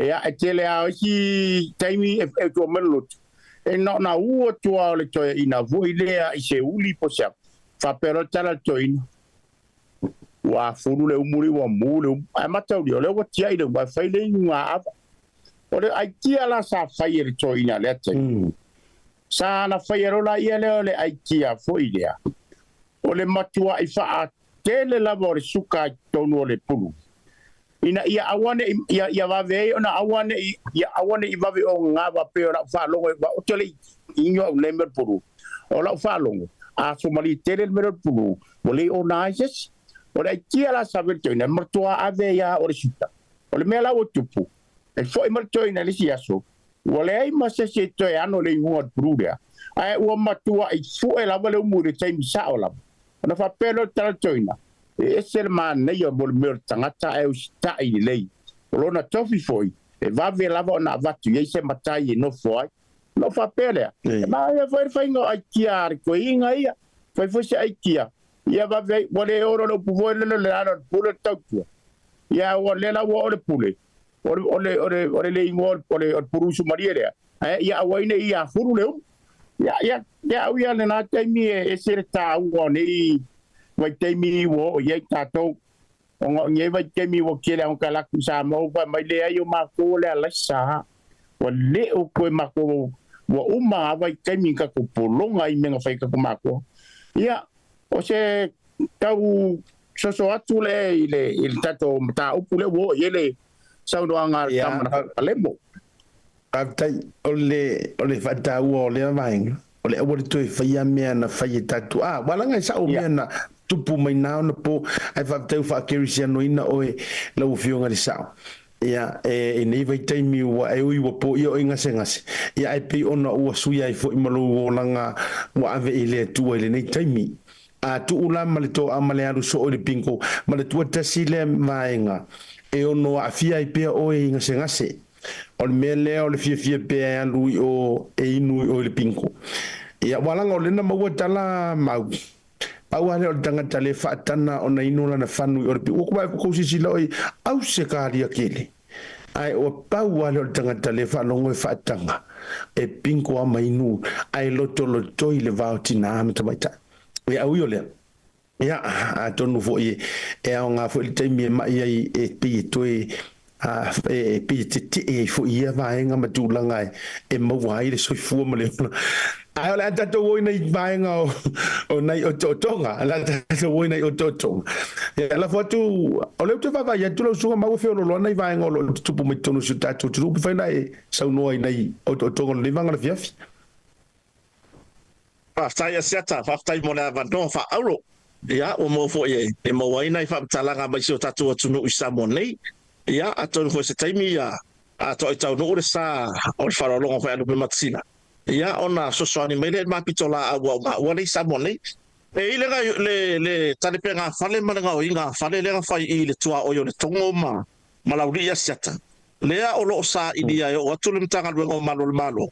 O lo ta tia sianga ese. O se oni miti afu se lua ma se puro ai le imaua le sa fatino ina le nga yo inga le o le to ese o metotino asi inga le ia o le tulanga fa no asiata o le maua to yo le nga ese ia o no winga o se tulanga o nga fo ile pe na fa pe ia se tali tangata le longa winga e fa ono ia se manua ma se tulanga ai mai se la vai tau ne asiata e se tu puso o nei me il vai tau ne fa solo tu ya sfia pe foi le ua mai tau wina la van tanga do malo o le vai tau pito sili nei na sa o le tulanga le o tale pe fale ma ngoi pe foi la ona ia leanga yo inga sa whawhetai o le iai o sesi i le whanu. Mai ana whape iai, longo winga o leanga ese le sa fua e whaatino i le seo so whainga. Ma a fia ese so i fua po sesi o le ainga e ana ia whane lea. Ia o le foi whane o toi lunga tatou por kalami o tautai iai. Tau tua nā ia tatou mauta malawa i taimi whape nei. O taimi whape nei. Ia, le fua o le mea monia a siata o le utu ua onga. Ia o le skama ki walu waku e amanga ia ka inga le au baenga hoi le bure ko yongia o ia make ia le wa fia tuai ai fa pe fo me tupulanga vai lau fa unga tatau au ni a matai for tau sa fo a e tu la inu mo fa masnonga e tu sai manei tu inga mo lianga fa pe a sata e lu sul tau sanga ole o se li tala vo mai ia mato flata bobo lea e silia male a familiona se le ni na to se mai langa ruenga a nga ruei se fartupe ia lima sepuluh lua mo ia mo dianga ri tu leo a fua ia i tala vou o le tau lea ia le lopola na ngaruenga mo le tarona mai a maila na onga ia o le was fa ia foi le fili tulanga i le va vai sele o le mele tu po sa taita taita mai tau taimi nei a wai ese le pese mai le situ fa pe mai un caso i fanga wa ringa na oika bo ka un caso i fanga ia e matua i se e o an tanga renga leo a fa winga lo so leo nga tu langa e matua i fua mo ato tu lo fa fonga la tu le ai o le mo to sina o mata i le nei so i fuanga i le saulu mo swinga foam ia marta mo fai lava ia fatu sa lo tau langa foi le i le langa o le si tanga so i fua vai ko sa sauda le ka fenga renga i le ta vale foi le ko kiki kai fa fu le o fa fopa nga ke ia le walu ma fa fa se me fa pea ia mo o tu langa i ngayo inga fa pe ia o tu langa la le ia le o tu o le so le sa tu la i lumo fa misdonga ia le ala se pefto mo ile ia e se taino neva ia so tu langa fa talanga ia wa sa tu me va so ne sa ile se lo ia ia e tu la mo ia honor tu langa onga o mo dianga o lo fa sanga ile tau le a luas furu lua tau sanga ia a sa tau le simta upu ia mo modi faftai le malo ya pani le atu mai le au fo el malo ya pani e ono tesimaleiva miliona le tupe Samoa le tupe le tala Samoa le o mfai ona anga le le malo ya pani i langa fai nga pa anga lava le malo Samoa ia ile tulanga ole mo le fa le ya tili o le au nanga pulengo swava o le seleni le pole fanga ino le tulanga le fuaida e tu sa o lava ni tanga ruenga por pulenga o swava a wale fa le ya tili o le asata nisi reporti sa tu sia i lungo nisi foyo nos pepa sa monde sa ye tu ranga foi leo le fa langa yo o nanga foi pulenga o swava ai le matou no foi sa monde o lo le fa tino tu langa o le o nanga ma mar swava le fa nga i matou sa monde ya le lo pra me la le ona swifi nga lo da tunu ina o swifi nga malo ai or swava ya le mai le hita pipi o mai fa nga malo fo o lo fa o pe ona le ma lo fa o pe a le fa sta malo ya pani le fo wa fo ai e tu sai male fa le ya tili ya le malo Australia siata le fo wa to ia le mtanga wenga o malo le malo sa moni ile fo ya le malo Australia e le ngata ta vale o wila vidi vai male tele o me faitino a wale fa le ya tili o le tulanga i au nanga ale mtanga wenga leo ia fa fetai le malo Australia ia mai ngata leo nisi o malo lo so so ni mtanga wenga leo e uia na tele ya nisi foyo o mata upolo o ko alia taimini ia o le lava o ele opunitia ri tulanga le mai o so so ni mai malo ia o lo fai pa anga martato malo sa monei ia le fo wa to fo ia Australia e tu sai foi ma tulanga ile tele o facilities le nei mo ofisa ntanga wenga malo a wale tulanga i fatino ngola tonga wenga ia ma la to chute ia lisimta uposiata lepta upura sa maliu mai ise taudele ile tausanga le ma vai nei le o to esa maliu mai fato ia o afianga la vo tulanga i fala fa saino aisa le sa tu la ile sa fatino ina pole ari ile sofa ya semisi ilumole or famsnonga ia mai sa fa pe foi ona fa uia i tua malana lo ia sa tu la mo ia por tamata ilo ia tania to ilo ia o le lo ia le sa tonga malo ai o le lo ia le sa tonga malo ua withdraw lo ia mai toe tu la ia ave ma lo ia le sunga se misi po le sa fatilo ina le soninga tu la fono le o le fasio tangata pa ivalea ia o le ala wa step ina ia le tamaita ilo ia unasa uni sa polu na te tau ave ina le mta upu ia on ta upu nei ne sa fa pe ona na fana ina ye tu lo na fana ina ye le linea ia le setasi fo ia li talavo ia mai wale so fo ia au koso o le tausanga lea na tēnei. Mai i le tola longa mta upu le rason tēnei a siata. Sa whaahilo i fo i ele whamasino si nia whamasinonga. Po le fionga ia hui Clarence Nelson. Ia le tūlanga fo i lea i lona sootanga po le conflict of interest. Mai ele mawhai ei ona ia toi sa whai. I le ilo i longa mta upu lea i se taimo lumi. A siata ona i mta upu ia mo nei taimi ia whailoa toi so tātua tunu, po whia lava o lo mafuta mai ia o me i o lo tupi so tātua tunu i sa monei. Ia, a matai se tātua tanuanga, ia toi mawara i o sesi, inisi wha amata upu tau whamasinonga ma mena tupi sa mo. Malo whaftai tele lo sunga mau, tu sa i o nei o tonga. Mai se fo umata upu, ua saunoa i ai. Joy bawa lava I lau whaalongolongo atu, me sure whaafonga mai le tunu. Le tūlanga lea I le conflict of interest lea ua declare le fionga ia vui Clarence Nelson. E tu sai o se tasi o le li o lo afia le polianga peona saunoina. O tau whailoa mai le fionga ia Nelson lona sootanga. Pe ainga lo lotu or something like that matulanga. O le mana I o le vaenga lea. Ona o lea mana tua mai fo I le la ua lunga o le bata upu fo lea.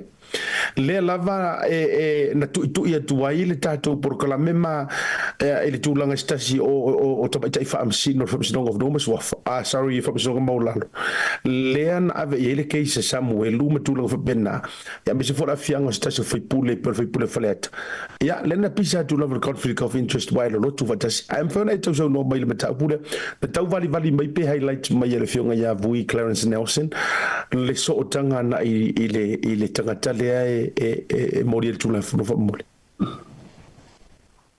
after ya seta ele o mauti mai time day ana pausi tu langa ona o le tu langa I no fanga I masani ona no foia le ua moria po tu ia foi I mta upure sa tu lai mai ia time o le fa pe pai sa fa pe ona nu fa atasi ma le li famsino foia ya bui ile au ba wele no mai lima ma o le tele au taimi ia o le no foale ile I vai mauma e ferwa ia I pil taimi au saluto o taimi ro ila lo vai ngale leo ia mai tanton foi ia o le fa loa manino se fa ma oti le mai nisio tu langa ile so tanga le sa no ele ni famsino foi ya bui ia ai o le nganga fa fetai seta ia fai le o se tu langa le mo le anga ile lumanga I tulanga I famsino wa le sa Emanuel sa no han tau pa Samuel sa fai na sim tau tio le fina wa tu fo ya le tua Samuel la tau ya fianga ya por le conflict of interest le sa tau ve na tau pa famsino fai tu malo ya ai le ma fai ya ona tikle mai e tamete famsino si nia fo famsino fai tu malo sa mo bea e se so tanga mai la tau ya na tangi o tau fia Samuel la no vai ngalo no para nga farola set Malo fakta tu basa la so finangalo ia so sorry follow telino le mata upu fakta ia vui awa afa ye to fa ma otimai la afa pe o le tulanga le pe on to so no ia le sunga ya mau ona oni fengalenga le inga masaninga fale nu ya mare minko solo o di piko ula ia le fa masingo fa fitaila ile fa masino wala nga o vaenga le te tau na ta oto ilang to a faila ya ro so tanga va tele fa te inga ai fa ma oti mai se muli e sa o lava na lu ese ele ofia sa fa ipse e ia vui le fa masinga le ona e loa mai to tonu le nu oni mafta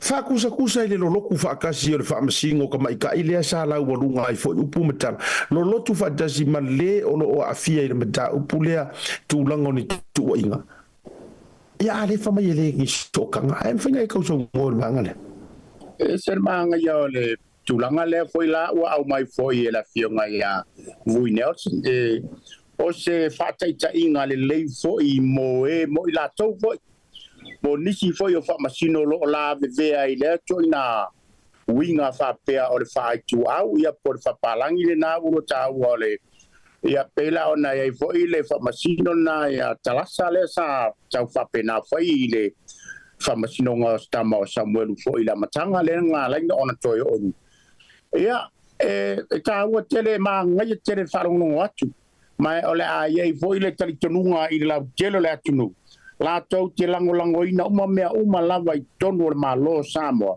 pe a fai le fai ngale ole a ola unga tasi mea uma ai a fai a e fai pe ole mea le sa ye foi le vai taimi le sa tele o tangata se tata atunu e fa ngau le mali ai ia ole a fa pe na foi ona tupu mai ai ia ni manatu e lei ia malongo le mali ai fo I le whafonga ana tangata.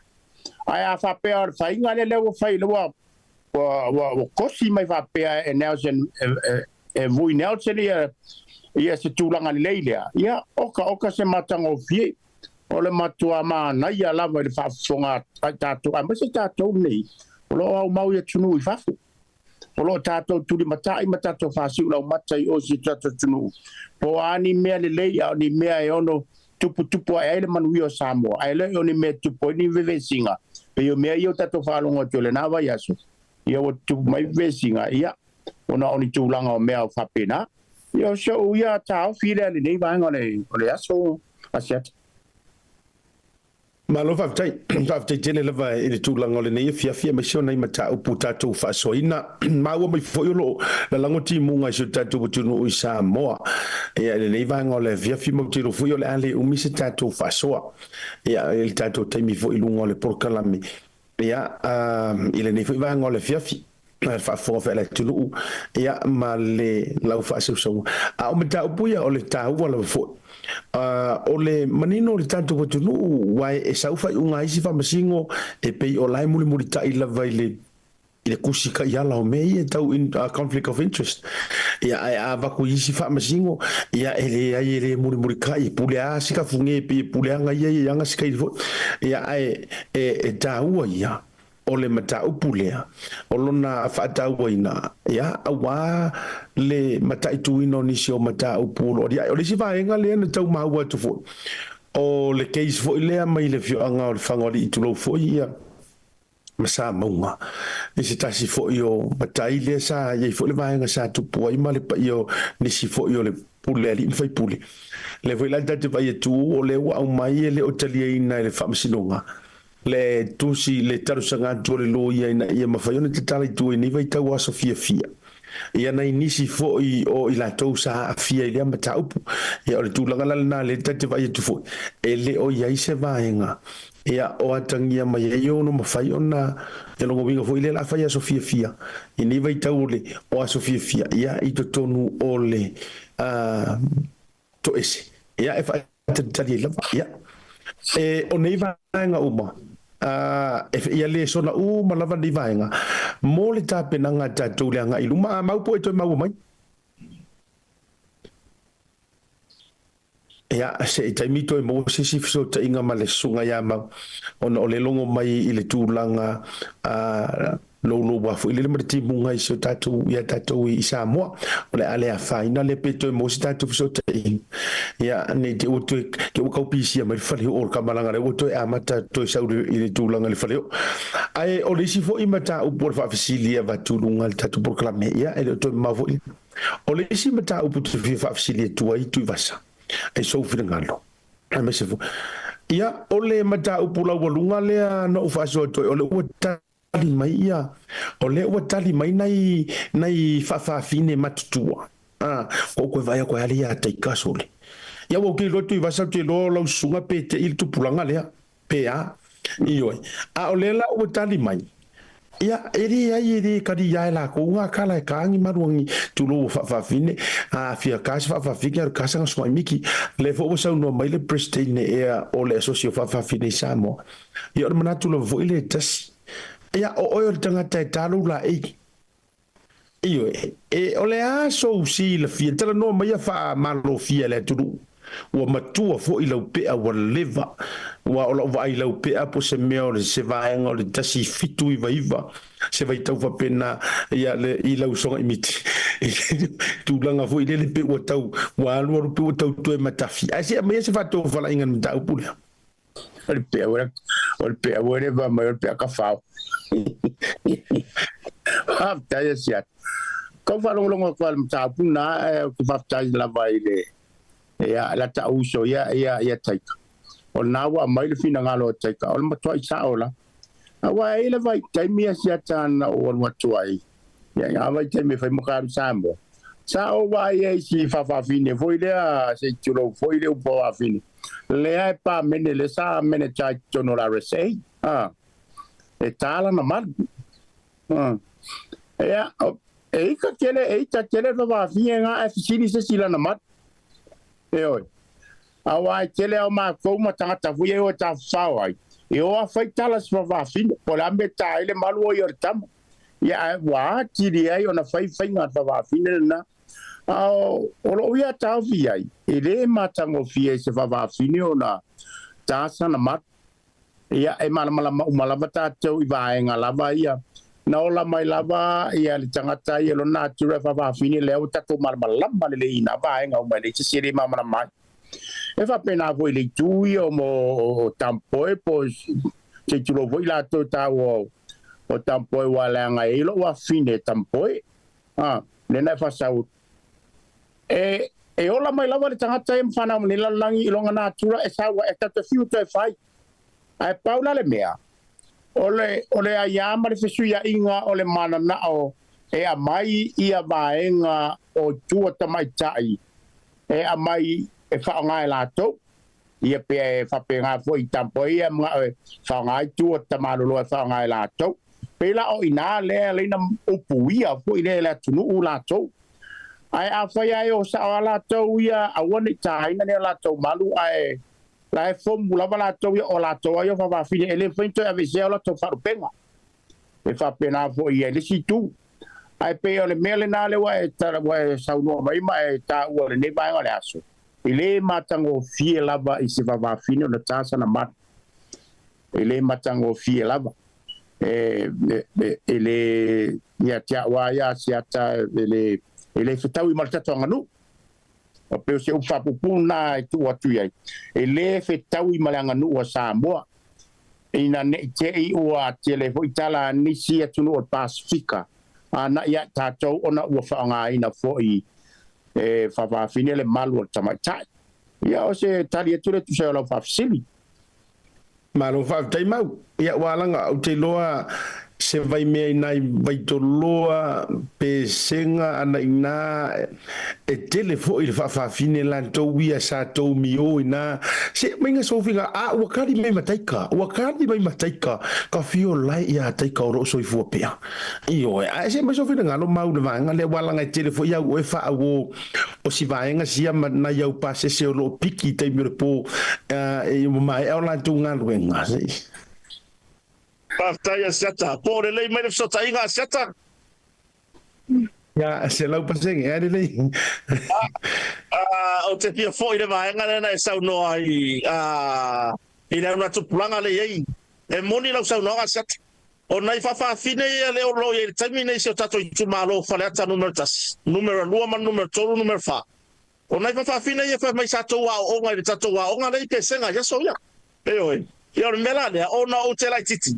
Ia e tu so la wa nga tu pulanga le set e o man ko lo mar fai fiau e o le lo ko fai fiau ko va senga se ko nga fai fiau yo ka la malama e ba ko le ko mai mar pa finge ko maka lo man maka fa mai lo mar fai fiau ia e fia I tu nga tanga na fai le tua fa mai lo ma ku lo mar fa finge fa mai e lo o le tane mar fine e fe sili lo mar fai fiau o ya fera le beso men ko nga ka le yo fa men fa fige pasta ngalo ya ki ole ngaka lo wingo le ka di mangi ngoro fa finge de ola ko le men ba asata la tani vesili por tu langa manino fa fetai fa fine mal malama ola to ma fo fa yo fa fetai ya taika ya male ma le presidente foi le sosia fa fine awai ole me e fano no ya siata ona ele ia mata me fa malo nei le asosia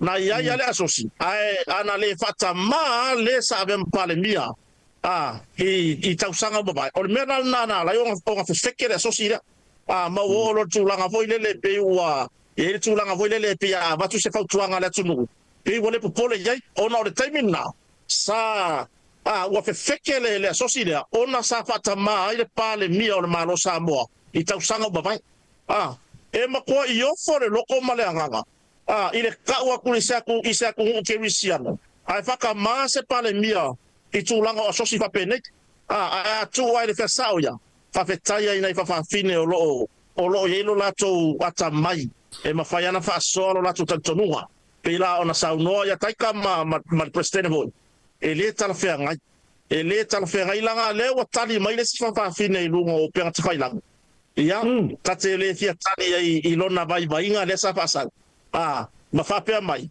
ole tulanga ila ai Samoa ole ti Apollo tu lo wal o tu mref ia te ole matua i vai ale ma fa ile tulanga ole posidia fa pe mai ole nga nu wa so tatu tunu ole ti Apollo wai ole la ai Samoa fa me melo ina yo tatu tagata le fa tu sa fa mai ole ti Apollo ma te bonu asiata ele lango ilo manatu ile tula o lana ia le maue e lango ai le ta o lana manu ai o ifo ta le manu fa fine ua makua i mai maua ia kaua popo na fero i mai tu lo wa fa ponga le tu langa e o le malu ia mo le tamaita o le la isa mo po le tatau le pe ale soga i miti nga o le kama kange ko le lo pe o mo tu vasa wa le wifi me nge fa la e tu vasa asiata ro la e sere i ila oi ya o tu langa na o le maua ia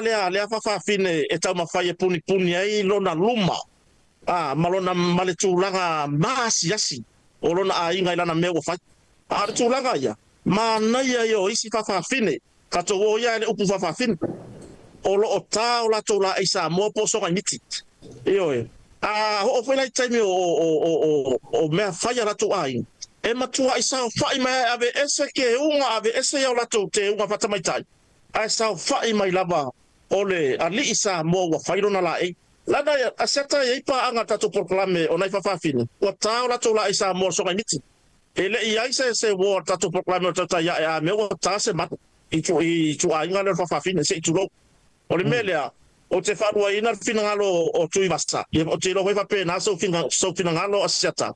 O te rea lango i le meo le tau le malu o whawhine. Mai o te manao e ave esere upulea o le whapea mai. O le te moni po le te Apollo i le tūlanga e tatou la eisa mo.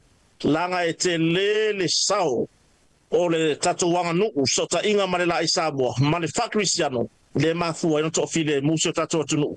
Pe ona ele ne mai tau o sia utari lea a nai nale e to faro loto ia te urua foi o lau fai upo so tato tunu a siata malanga falalo ma lo fa tai a mau siata pe ia sa ngola tu vasa wala ngole o asko vinangalo pe wa nga fo tato tatanu wa to so mai lo ma fa voi a se tato anko voi le sa to do matai ka ya sola ya le fa fine voi ka kom ka ku o mo fa wo kangia o maliu o mo te man kuanga le tia songa makolo e ave makosi era mo fa wo makika avale akula mo fa wo kangi la ngapiki apulang mo nga vo ile sa lu ku sai viola popok e o makosa vo fa i vo sa vo fa ku di man le ngai ku on makwa sa e o le ra ku so ya mo vo kangi ai sa wa ya la ko fa mo e fa ila ya kangi la ko fa mo e va masika mo ma yo la ngu ko ku nuanga e moi ai forma o fa wo moi fa wo ya go mai ora ole mera e vera usar ai ora so sa ai ke o mako lo e walu ku vor ke mi vole kadia ya e o ku ya mo fa wo ka nge lu ba pa ke chino ke viso ai ya me va mo wo ka nge fa mai o ile ai ma le alo mo ku mo spigo mai que aí o ale pelaso kingo ke viso me wo ko yo se me yo kama o fa nga ya mo ba wo ka nge wo ka ko ko kar no anga karno ngi pe fa fini ya mara nga fa lo sia fa tai te va sale ole upu fa mafa e tātou te le o fa pe ai tu sile lima o no fa fine ma la to wanga wala to fi fai a ole manu lau ti male ano liu le meta upu o le tai no le malu a faila ole o sa no mai sina o te lo la na fa fine u fa yala na sa no nga fa pe a ole la ele tu no me fa temoni ya ta use ifa ya tu sa te tala o la te tala mona o ya la na ele ya fie fu ya isi a o la te tala a o lo fa finge la me fa le ku o la ofisidi o lo fa fine ma lo fili e te fiaru se tamatane o lo so moni lava oni me fa ale tu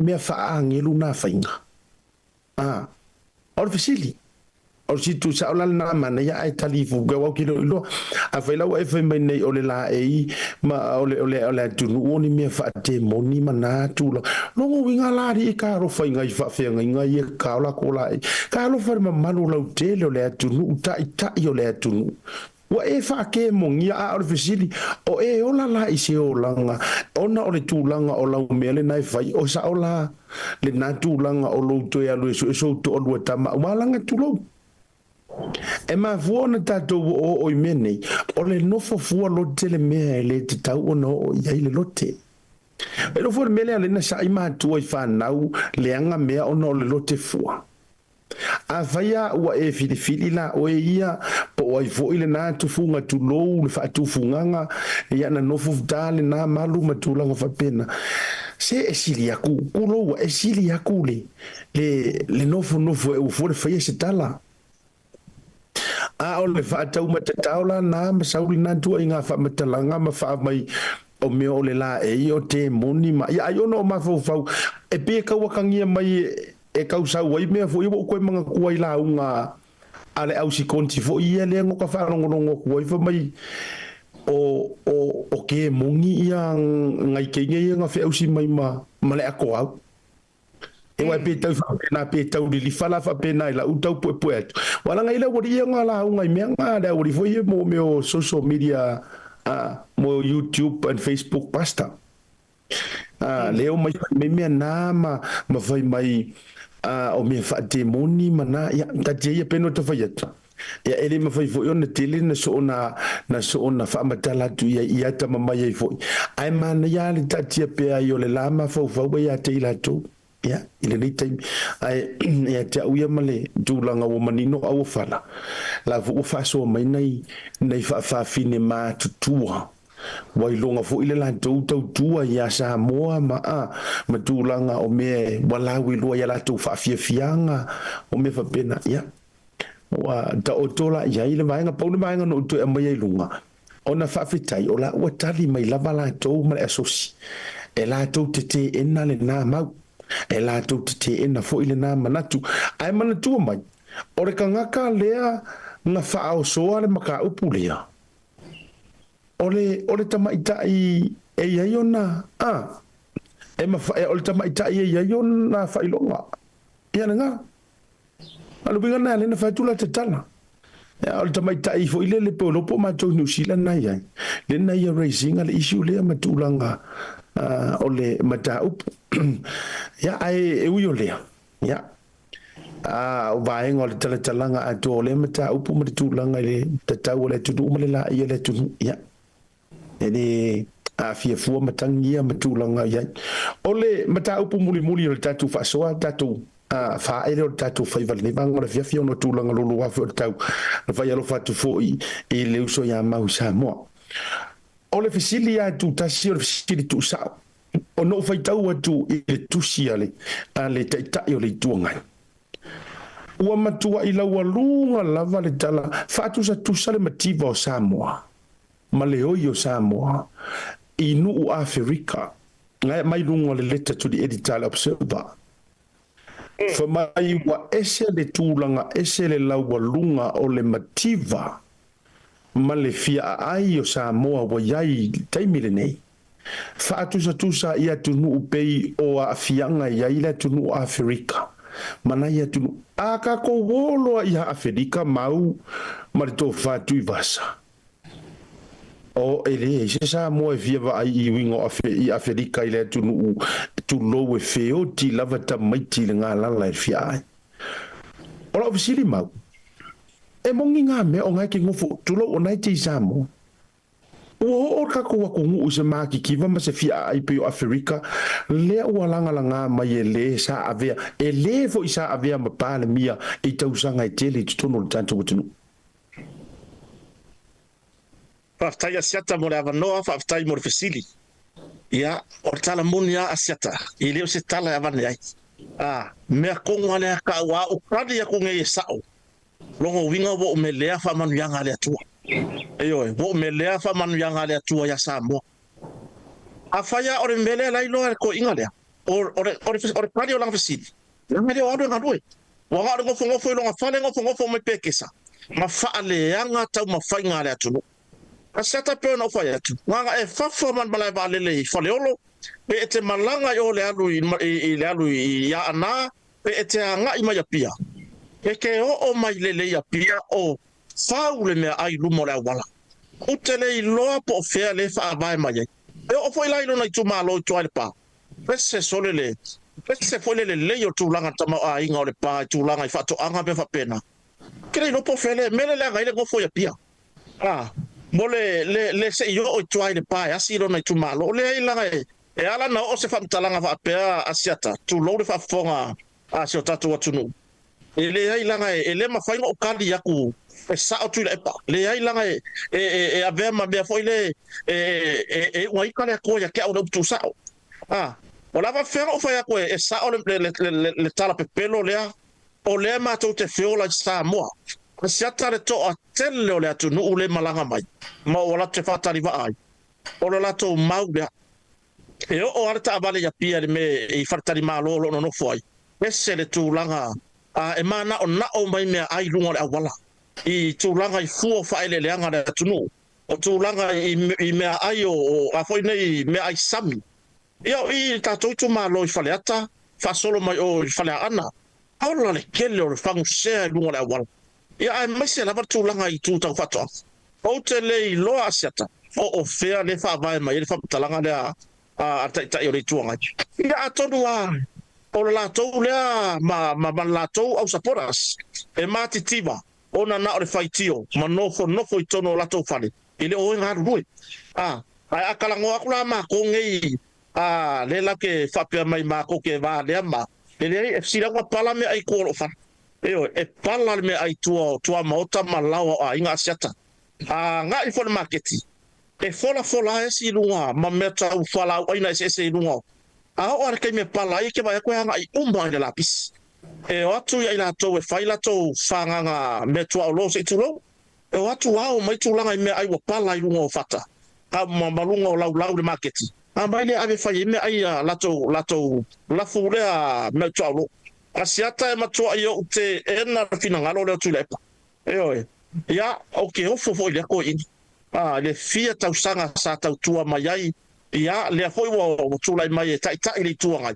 Ia, le ngei wa makua i o ara sau noanga tu lepa i se tūlanga. E le fia lea kua. Ne wa fai kusao.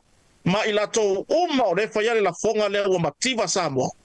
Mea se ipa ulunga ko ulu le kulanga sa o al makipa. Langa o le fa manuia le atua. O le neia tausi mātou e le atua ia so uma aso pai pea. O te tatonu wa sia ta whape na yo tō ainga. Na yo tatou ainga uma i Samoa. E leo iai masesi waru wherua i mai au wala a leo fia ai. Lea fo wako e saure si whakau. A lele uma nga lele uma le lango io le si whakau lenga uma. Io tūlanga le manioka wa o ngā la a ua le manioka la kou maku whangu. Ia a whaku fo i la tusi ilunga la psewa ele sau se kilo whangu ko tanga ma ngā ilo ai la ia lea. O le mea lea asiata ia ili whapea fo ua. Waka whai ako si koe inga ia. A o ka ngaka ia a vele whau wanga le koe inga. Se a ia o ka ngaka piko sili ia ngā pai ye i Samoa le ia le upun ngā le mo mawhai le upun ngā makipa. Nga ngai pese ma ye le si urupo o ngare sau i Australia.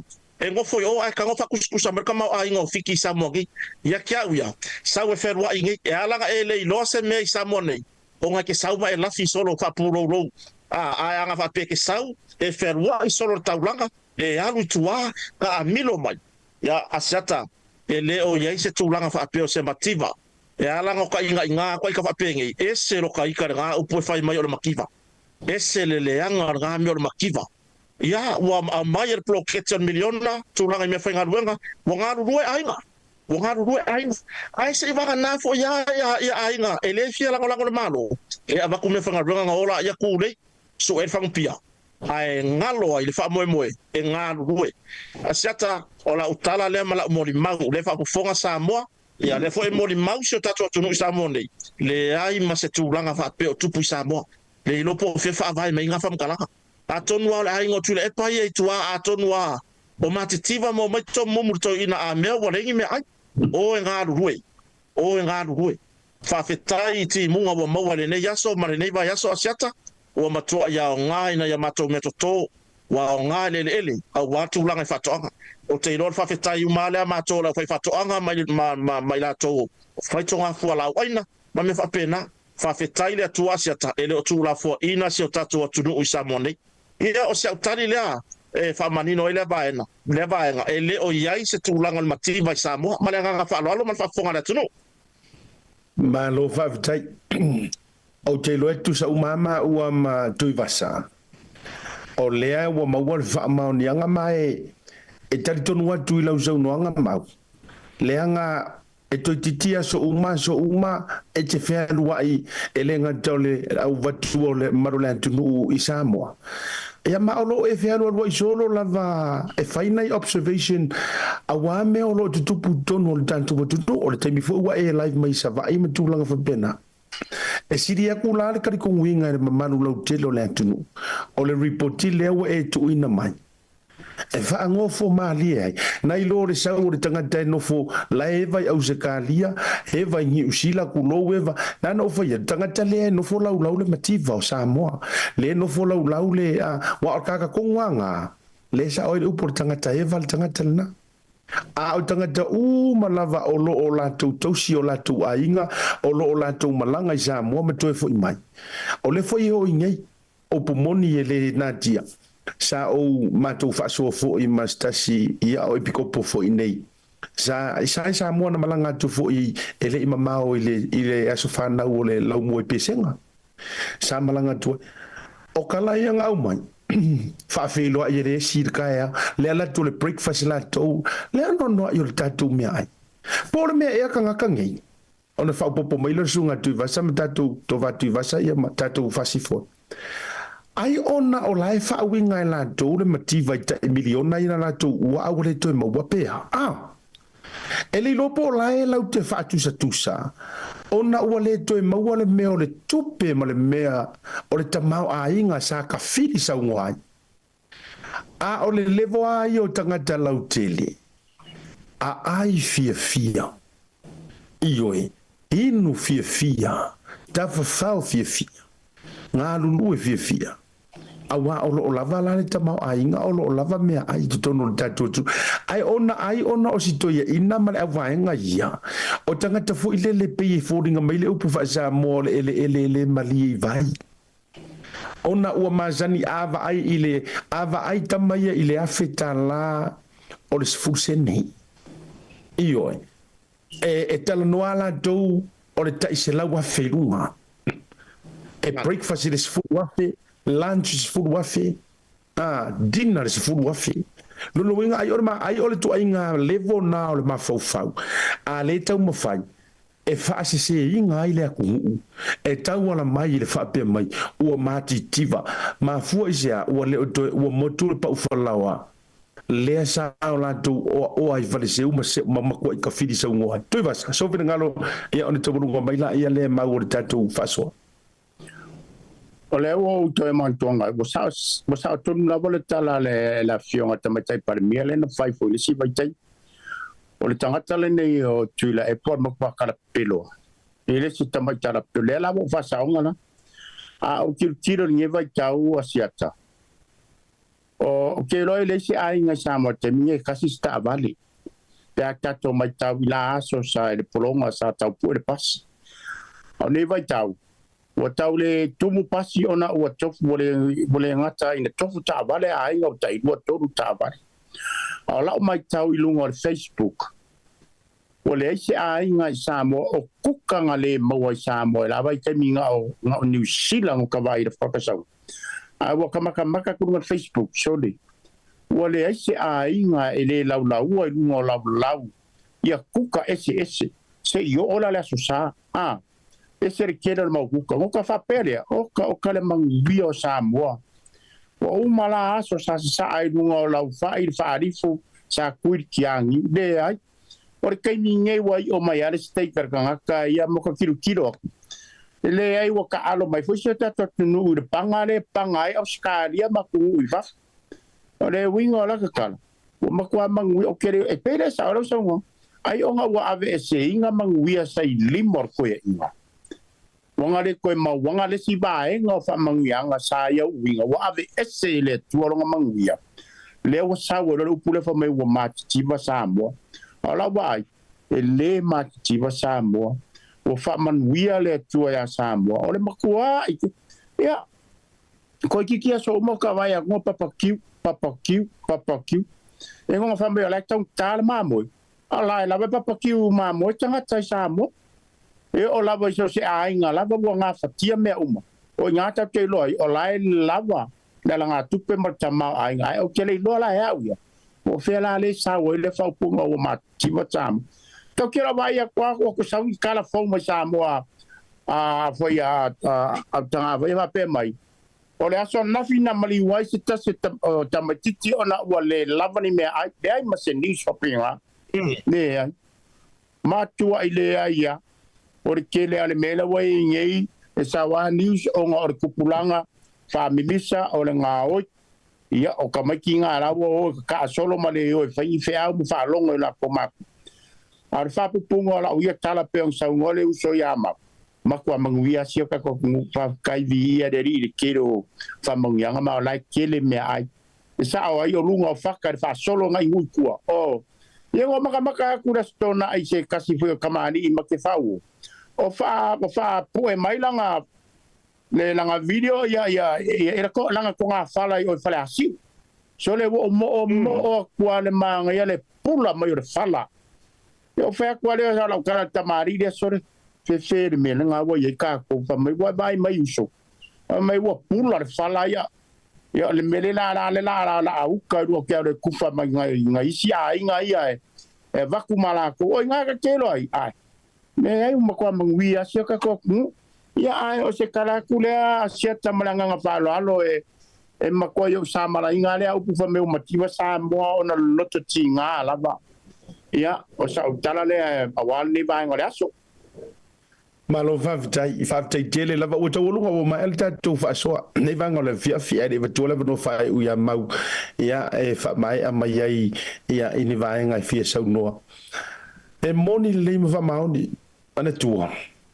le talia i wai mo yo lai lo ke fa nga mo meu por kiki par pala ku sa me umne o tactics ia a mai e fa nga mo fe nga palo tale o lo ma fo ai o le ta u ta to por kalame o le fa manino le ta to tunu a fa mai se me lenga ma le fiera o le kala kula pale la talia tuai lenga o kele fia o kele manga o ko for ka ko le me lenga ko oi mai ka ko fia ngai mo mai fo le o talia tua o mo blo ainga e le ko fia o te le to fia fo i le to ainga mea o le uma e nga manguia nga o e ia yo la ku connections nga ya kula epa manguia nga o e ai matua u falo lo ainga uma marko kelo ila ko o le ala na le na to uma ale ku ku fa fo ainga i fa fo e le mongi manguia o ainga i tono samo le ala na fa marulu foi pa fa fo ngam to fa o le motitango fi la yo la nga le pro kalame ia ko fa mangingo ma fa manga kulanga ku pu fa ko ka rolongo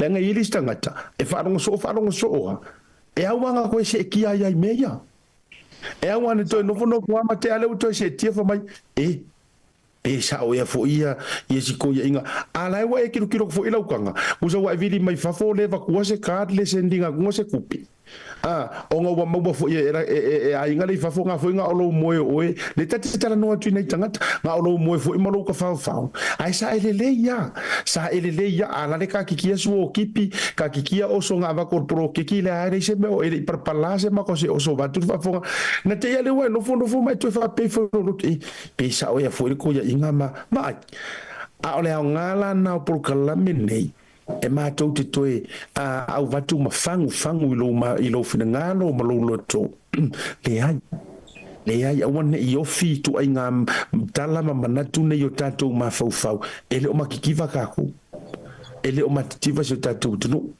taurua mai mau ina i toi minuti o ne tātou wha mawaile ni vangora fiaf whaftaia siata mo lewa no whai ele toi fasilia se whamtalanga lewa o tawalunga e lau saunoanga matango fie le mata upulea na pau asi vai ngai toi fono whapi auani o tatou me lea whamanuianga ale atua o manuia si o tatou atunu tawala mai foi i le whainga malo filfilia auani o tatou whape atu ele o anga le lei mai le atua po fia aisa mo kau ke whai lor kala lea o makua lea o ngā umangi mea ainga fua i mai le atua io si au tala muli lea si atatu langa le tatou ono lewo le whatasi mai ia le whanarong whaeru matsila. Tūlanga tato motonga, asiata sa mga lue malu matsila ili malamana leila.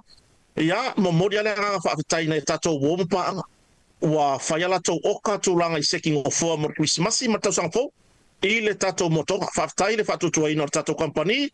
Whaafitai fwile a vea o motonga e whaima. Ma wo, ma mai e te oe whausia tūlanga i mea whale. Tūlanga i whaatari malo asiata. Ia, booking ma mea unga pena. So tai mai tato motonga hotel. Ia po tūlanga i mea whale. Ia o lo whanga solo lava pa o mor Christmasi. Wha solo tu tau sangfo. Oe ne e misia. Ai wala au mani motonga. Ia na numero pe ona ia ilunga tato Facebook. Ia pe o tūlanga le asiata whawhitai tele lava. Molo wa wanoa. Ia korkota nei mai lalo whare o. Isa mo nei. Ia whato whawhasa i fua. Ni vanga le fiatu whawhitai mo le wanoa.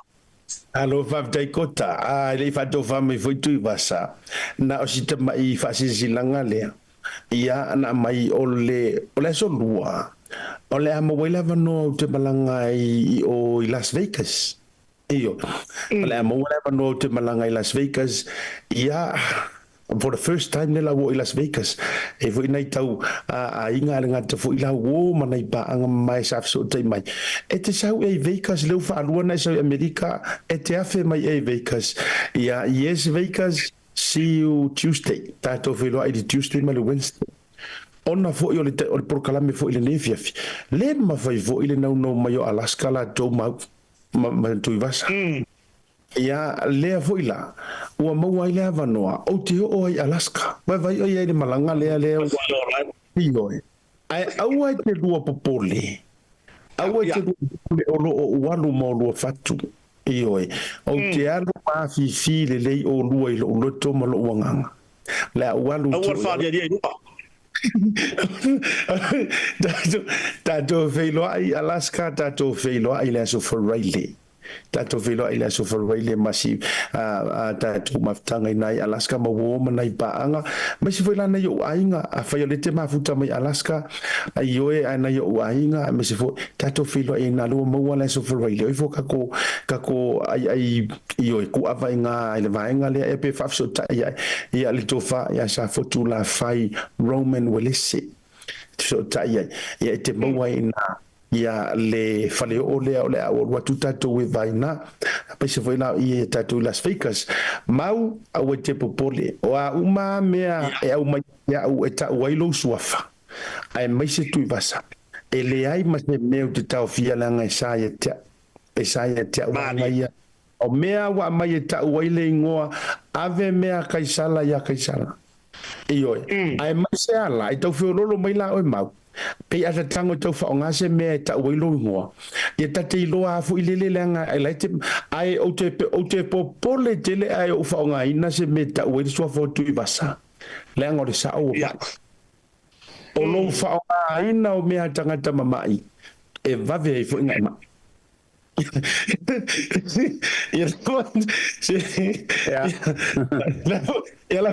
la foto tu vas ya na lo fatto fa ya uma foi tanto fa so ia ne vangona fiafi ma lo va ta ya vai ole mel na ole e o to inga ya las ka wa tero nge alu le ainga ka o chinun ole ainga ke ala verkaya ke malai foi verkaya ngai fa sanga kwanga o mo nga sa ke fa sanga yai ya ainga chinun e fe lo voi langa sa mo ai le ainga ma ko ngai le o mala wori koko o ingale wa inga las ka o inga kwa o makanga ka por qua oi ko ngora ngao America ma North America ma ka nga kai la ko ba ya ku ya ai asa pera ke oi Las Vegas on nga wo ma ka ngo ku ma ku pu ai nga la nga wo ke rongi ke wo ku nga ma wo anko ya Elvis ba nga ke wo ku nga ma wo ko inga o la bala ba malar ko nga wo ma ka ngo ko la wa nga ngai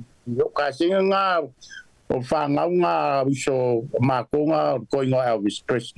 E ki sau mai la balanga ko inga mwhanga e ke makaudia la e o la balanga. O la ua maliu e Elvis ya wak ke mai e ke pai e rote kanga kau wha ofi te nga. E vave e foi la oi. E whare kongo e foi la au a mai a mai a e o se kala o sipi re ako e a whainga e foi oer ka kala o sipi.